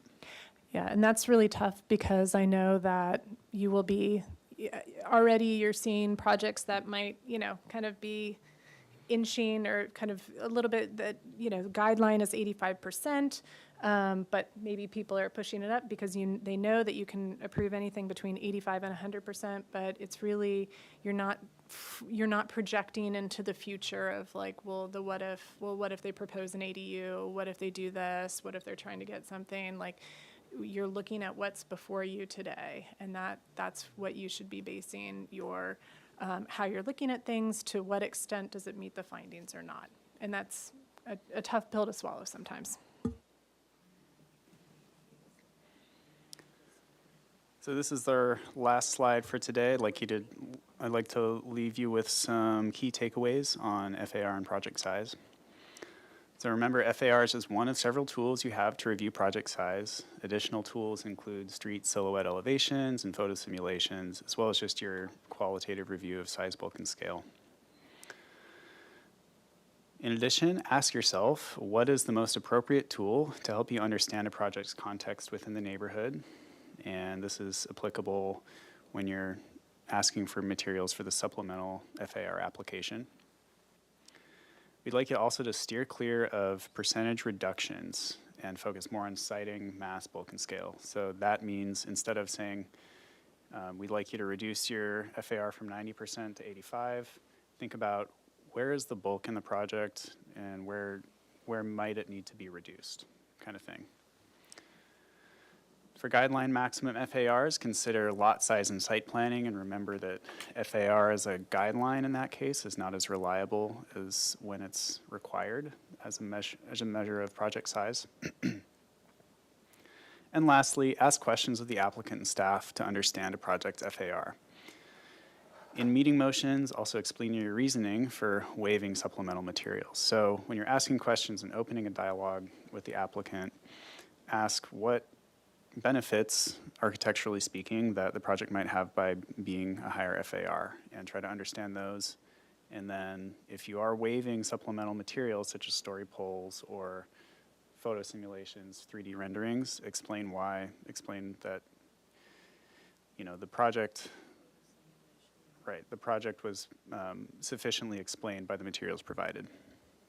And if I can just add to that, that's such a key piece because qualifying your thoughts and emotion that's what gets recorded. So no matter what happens in the future, or if neighbors come in, they say, well, why didn't you require story poles? We have the qualification in the motion to say, well, we didn't need story poles because this applicant provided a 3D rendering, or this applicant, we're not concerned about privacy because of X, Y, and Z. So just anytime you qualify that, that's just incredibly helpful, whether you require it or not, whether you waive it or want it.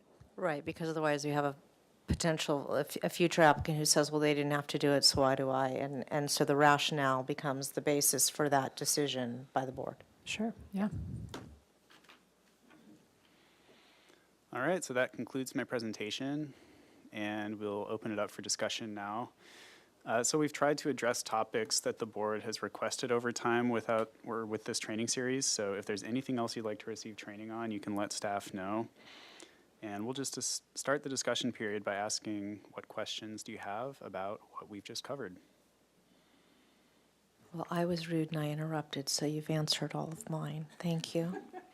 Makes it more Anybody else have any interactive. questions? I have a couple. Are basements exempt from being included in the FAR?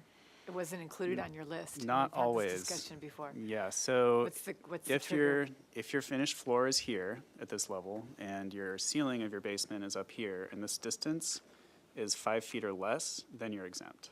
No, I'm talking about a true basement, like a floor below grade.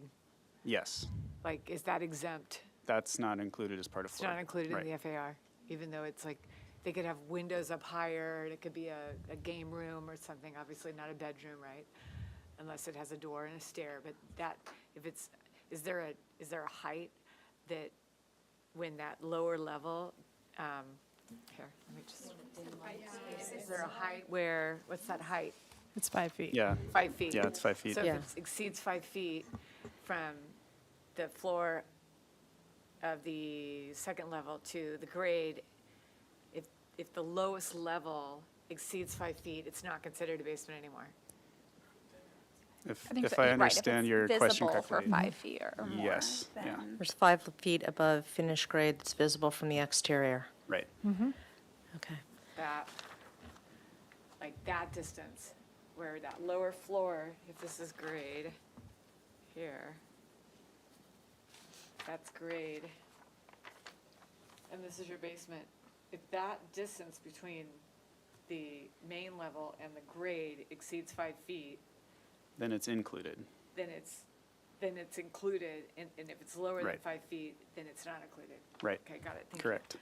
I had a couple more quick questions. And it's really confusing, and this is what zoning staff pour over in the reviews. It And takes a trying to lot, ask for yeah. additional, clarification and measuring and this and But that, we because can- there are all these specifics of like height and dimensions and kind of what is the Is the height measured from grading the- and, are you doing new, are you doing old, finished The floor area? Summerlin ordinance is very interesting. If you've ever read that from the county, from Summerlin, it's very interesting.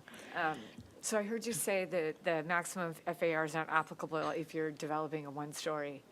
That means Correct. if you're doing a one-story, FARs are just out?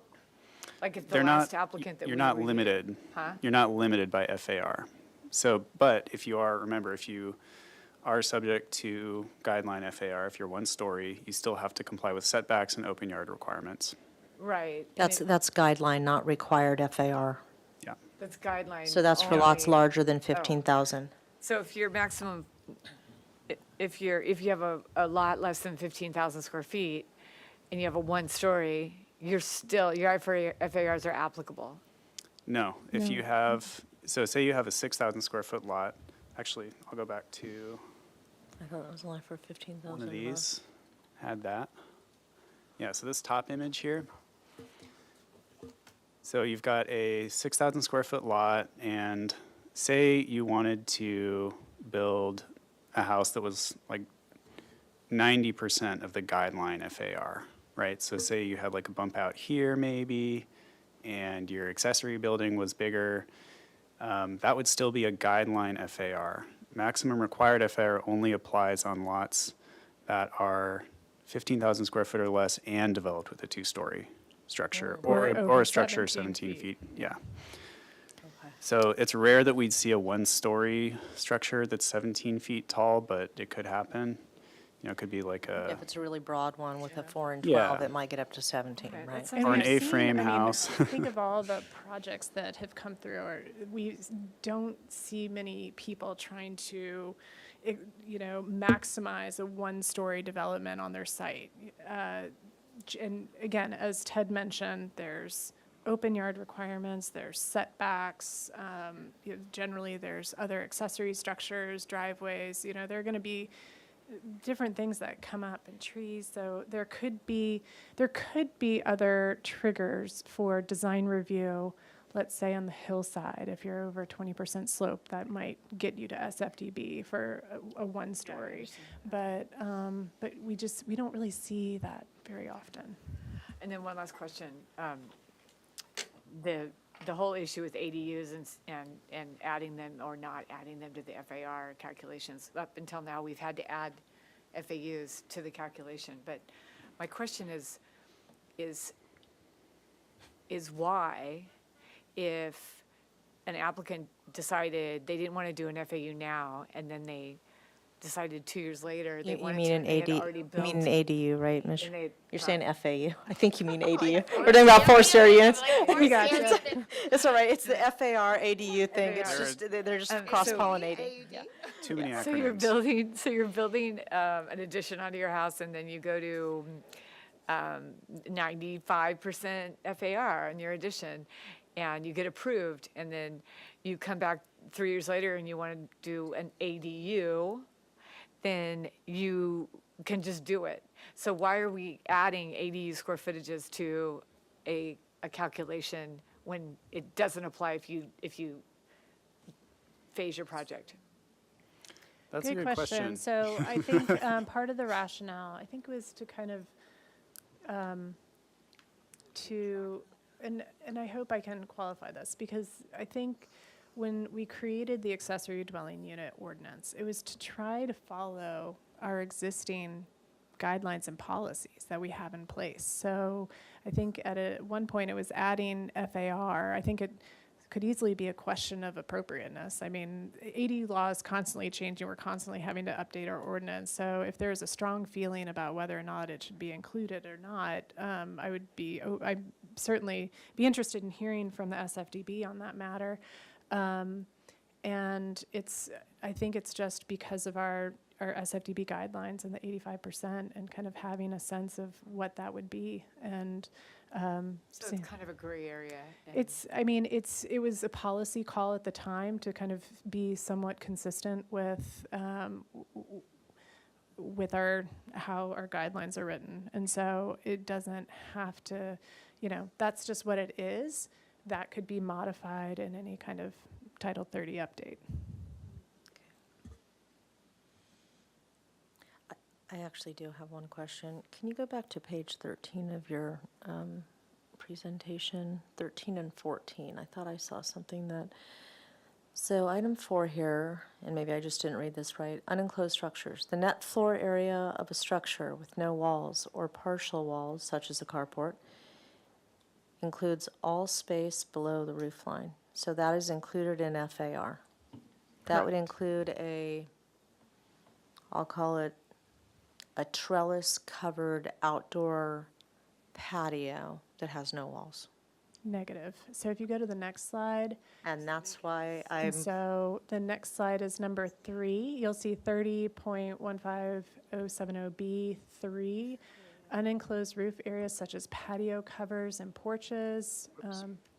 And then we also, I think it also calls out trellises. It does in the code. I don't know if I had to you cut may it not off. have, you cut it off. But patio covers, porches, trellises are excluded, and it's very confusing. And we had this come up at several appeals. Yes. Because an appellant called out, well, this patio cover, all the area underneath it should be considered as part of the floor area.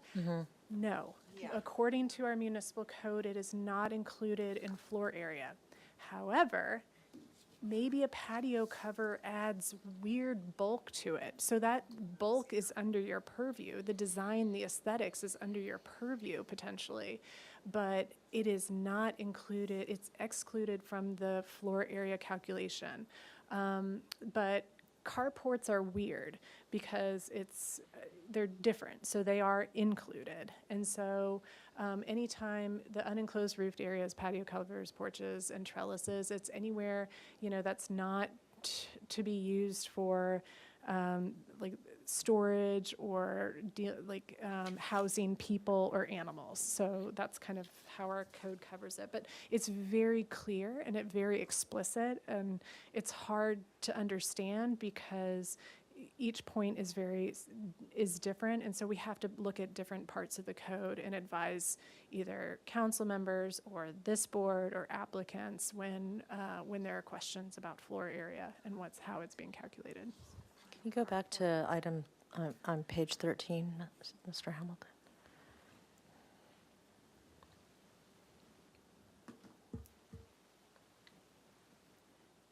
So I think the confusion here is it says such as a carport, but it doesn't, it's almost like Section A of the ordinance here should specifically exclude those items in item 3 under Section B.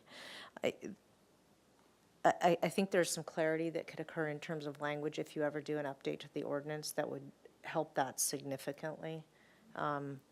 Because you're not saying, the net floor area of a structure with no walls or posts, you're not defining, you're giving it an example, but you're not, anyhow, enough And of just, that. yeah, it's also, it says the exterior walls of any main or accessory structure. And if you look at another part of the code that defines accessory structures, there it very clearly calls out carport. So there's cross references and little bits and pieces, and it starts to get dense. But you're either being redundant by having it in multiple places, or you're sending people on a wild goose chase to understand our municipal code. Okay. That's the true. only- Well, yeah, I mean, we're becoming regulated to the point where it's like we're professionals and it's almost impossible for us to understand the code, let alone a layperson, Sure. I just, Yep. anyhow, okay. So we did have some questions for you all. I'll go to those. So number 2, how are the current tools available for evaluating project size working for you and what's not working?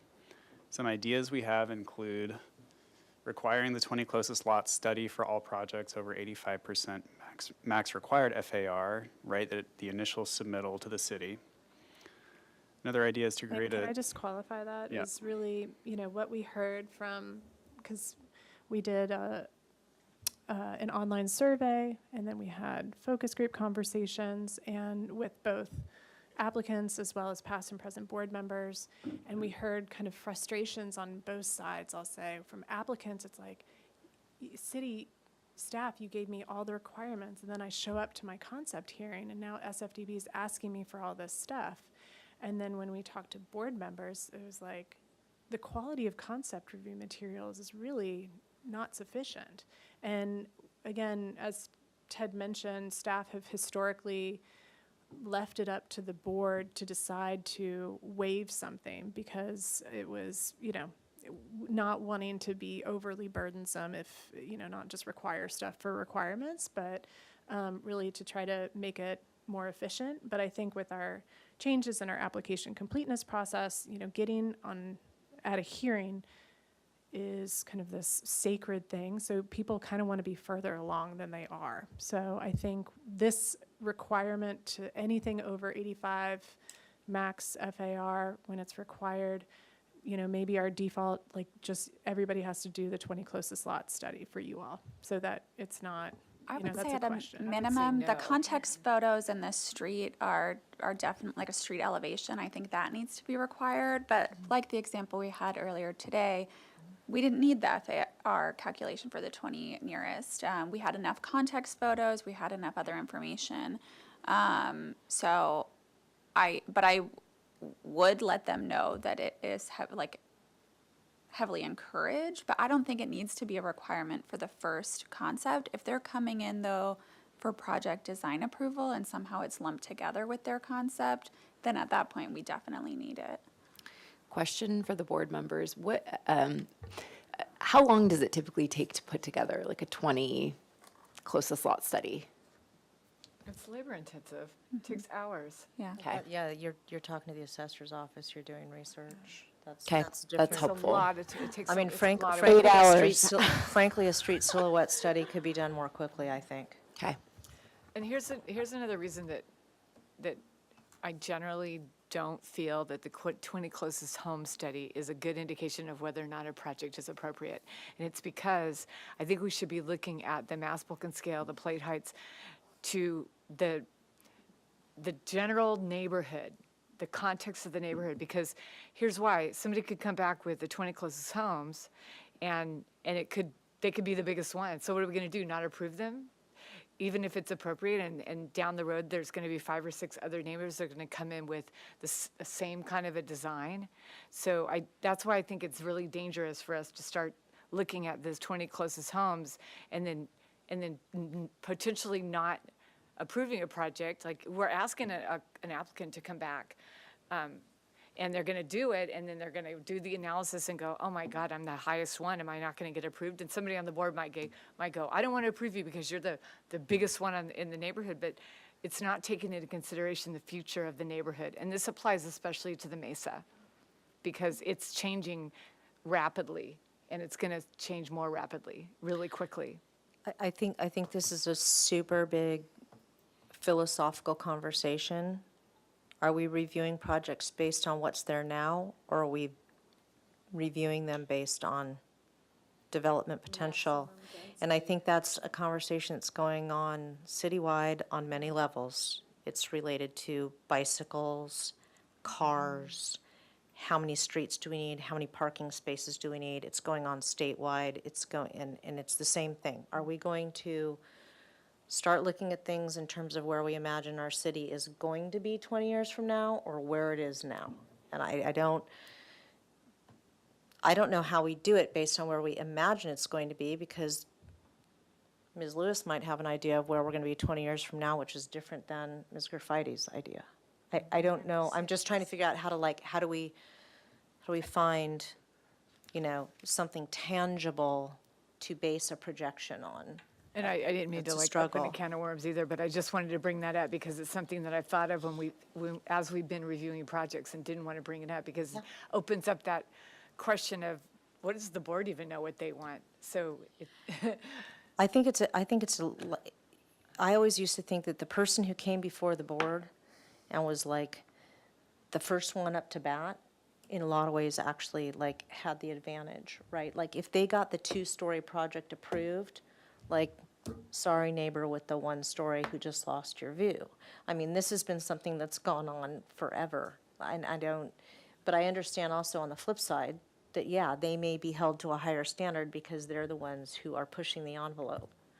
I can say that our data shows, and I know that Ted went over this a little bit in one of the prior trainings, but I mean, we're seeing lots of second-story additions, and we're seeing either demo rebuilds or new construction. So it's, people are often working with the context they have if they are homeowners in Santa Barbara, and we know that a lot of the 2-bedroom, 1-bathroom homes, that really small, may not accommodate people's wishes. And so I think just numbers-wise, we're just seeing a lot of projects that might create a new context to a neighborhood. Haven't seen as many on the west side, definitely the Mesa, and there's kind of the historic context of that all was 1-story neighborhood. And now it's a real mix. I mean, someone was the guinea pig, and then it kind of set off this whole new context. So it's tough, and it's what SFDB board members have had to do since 2007 when it was created, and ABR before that, and kind of think about this. Yeah, I think to Board Member Sherry's point, there are studies that need to happen if we are already questioning whether the bulk is too much, and that maybe it can be justified if the rest of the space is exceeding, or very high on their FAR. But I think otherwise, the reason that I'd rather just require at the very beginning the context photos and the street elevation is because that's going to be the biggest impact to the public's view and perception of the design. I also think that it requires the design team to take a look at the neighborhood, and I'd rather them take a look at the neighborhood and make sure that their design works in context than to look at a spreadsheet and go, yeah, my number's fine. It's in line. So I guess the question to your question is, what do you mean by create a standardized neighborhood context study template? Because that's different than give us a street silhouette. At least the words there are different. And so I'm wondering what the thought is by that bullet item. Yeah, what does standardized mean? Well, backing up to the purpose behind the 20 closest lots study, it was just to provide a standardized template for people to use. It's say here objectively is a way to look at the 20 closest lots, look at an idea of what the neighborhood is, which may not always be, reflective of that 20 closest lots map. It might be something different. And let's put that in front of the board to try to get an objective review. I think the idea behind the context study is that it's not necessarily the 20 closest lots study, it's something that's more useful for you. Like, what's an example of a street silhouette elevation or context photos? What are some ways we can help applicants with this process who might not, be familiar with the process and might not be. So this would be a standardized template that would help to guide an applicant Right. to producing documents such as a street silhouette study. Right. Okay. And what are applicants could use examples it or of that? not. It would be Right. just a resource. And I if I wonder could for the just board- interject oh, sorry. really quick, part of this is because, as we recall, for single-family residences, you are not required to be a licensed architect. Right. So you know that people on this side of the table really run the gamut of people who are highly professional to, individual homeowners who are desperately, we're all struggling reading their plans because they don't know how to put something together. So having kind of a standardized template kind of allows them to kind of plug and play. Whereas, however, on the flip side of that, we did hear from in our focus groups that a lot of architects were not interested in necessarily doing using a standardized template because they're like, we're confident we can do it, we like our product, and we feel confident that the SFDB can review it. But it's really just to kind of level the playing field for applicants who struggle a little bit more and to give examples and to, again, just have something that's more uniform for you all, because even to make your reviews more efficient, because I hear, Board Member Anderson has talked about this with me where, you're spending a lot of time. If you looked at one page and it's like, here's my neighborhood context planning page where I'm here, like this is the template that's provided. It just helps to kind of streamline where you're not flipping through PDF plans and trying to find like any bit of information.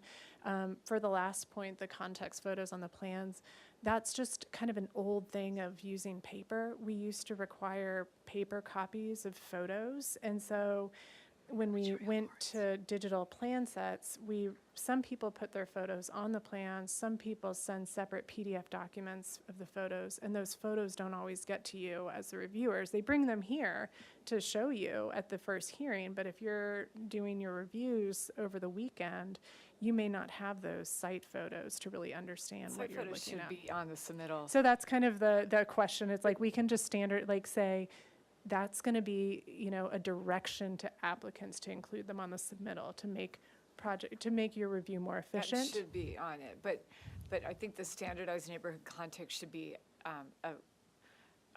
recommended if you feel it's appropriate and not required, because some architects don't need it, and some architects are going to be able to, like the ones we saw today, they did it, they knew that we were going to ask for it, and it could be a suggestion for some applicants to consider instead of, I'm all for keeping the requirements simple and not adding more to the requirement list. Unless That's fair. I think having it as a listed, especially for those trying to expedite, having them say, what can I do extra to make sure that I'm coming fully prepared and they've got the means and they it want could to. be even a handout or a right, page right. saying, what can you do to assure that Yeah.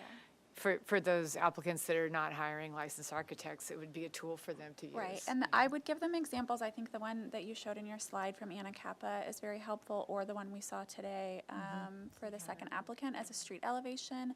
The other thing that has been helpful is when people, if they're pushing the envelope on the architectural style outside of their immediate neighborhood and like the two houses on either side, when they provide a key plan of where those houses are, this is completely supplemental, but also very helpful and something we tend to request here to show where those houses that they're referring to are located. I think I'm gonna go out on a limb here and speak for the board, and then everybody can yell at me if they want to. I think the street silhouettes are probably the most helpful, one of the most helpful items that we get. And so I could see making that a mandatory part of a submittal Maybe if you meet certain thresholds, I don't know, but I could see making that a mandatory, a different term. I could see that being a plug-and-play document like you're talking about that walks, I'll call it a non-professional or non-credentialed person, for lack of a better way of putting it, through the process of how to accomplish a street silhouette. Because there's actually something you need to do there. You can't, you have to be the same distance back from property lines when you take those photos. There's certain things that you have to do to make that be accurate. How many, I'm curious though, because this is specifically for developments pushing 85% on a required lot. I know we're getting a lot of different projects with folks that aren't professionals, but for projects that are developing 85 or above, are we getting any applications from people that aren't professional? I couldn't really imagine. Yeah, it's, the majority are licensed architects. The majority are relatively seasoned. Yeah, I wonder if, because at that point you're doing substantial renovation work rather than, the other stuff we see, it's a pretty minor element here and there. And I'm wondering what else, other than that we could use as the framework to require this? Like, is it you're adding or adjusting a second story, something with the height? But, at that point, you're engaging professionals usually. It just, sometimes the professionals really run the gamut too. Some, and not to be, that's not honest. to That's dismiss honest. anybody. I Yeah. just, the quality of submittals really differs, and you all see that. Yeah. And there will be times when it's painful. Point that's fair. taken, While this yeah. is the most helpful, I think it would also be at a minimum sufficient to get them to take even from Google Maps, a few of you and the two houses on your either side, or you and Yeah, one house on either side. standing with your Like, what's back to the minimum? residence, Yeah. looking across the street, a photo of the house immediately across the street, a photo next to it, same thing, go across the street, do it, looking the other direction. But I personally find that this is most helpful, and then I agree with Ms. Lewis that the FAR comparison becomes more influential or more informative when we are struggling with, for example, if we were looking at what's on the screen and we were saying, well, the proposed subject property is like teetering right on the edge of being not acceptable, that would be a point where we could say, hey, we do want to see the FAR study. Yeah. One other question I have, I noticed this the last couple of here, or I guess I've just noticed this in general, like putting sites that are under review in it. Like some have been approved, but some have been submitted. I think that might also be helpful to have clarity. I think if it's been approved, open to it, but I've seen these where it's like projects submitted, but it's not, hasn't gone through any approvals, and it's showcasing something that it doesn't exist yet. That makes it a little bit, I think, That's a good point. subjective for us. That's a good point. It's maybe, maybe if there's like a site plan that's a key plan, like you're saying, for photos, then maybe the yellow dots are projects that are pending construction and have received an approval, and then maybe all the other green dots are, maybe it's codified in some way so that you know which projects or, what photos actually exist versus what you're seeing in a silhouette or in a photo of a proposed project. I want to acknowledge that. I just want to highlight that, we can, if we make changes to our procedures, I just want to be clear, like if there's a time that we do these street silhouettes and require them, and that becomes part of the initial submittal, but I'm trying to run interference on all the specific approvals and what's done that. Like, I just want to. It's hard to go in and do that research. Well, for you to, I think it's appropriate that we communicate that to applicants, but they will need to be responding to you if those questions come up. And it's like, is this approved, or is this just something that, this is like someone's dream that they want to get realized? So does that make sense? Yeah, and if they're doing it as like a bonus, they're bringing it, it's not required or, required yet, or they're hoping to waive it. I think that's different than, okay, we're at the point of requiring it, but then we're just going to take from potentially projects that maybe their neighbors submitted last week or something like that. So I think that's getting a little bit of ahead of ourselves, but it's just something that I noticed from recent meetings. That could be confusing. It gets back to the conversation and the comment that Ms. Sherry was making, because now we're reviewing it against what we're anticipating to be constructed, right? It may or may not. They might get funding, they might not. The economy may turn upside down, grandpa might die, anything could happen, and that might not get built. So, these are, I do think that broader having the conversations. approval is a good indicator. And I think that's kind of a message to others that this was it got approval and by a discretionary board. yeah. The likelihood is if somebody's gotten through the planning gauntlet and spent the money to do that, they're going to build it. Yeah. Or somebody's going to build it. Yeah. They will either purchase the home with an approved plan. That is also a win for people.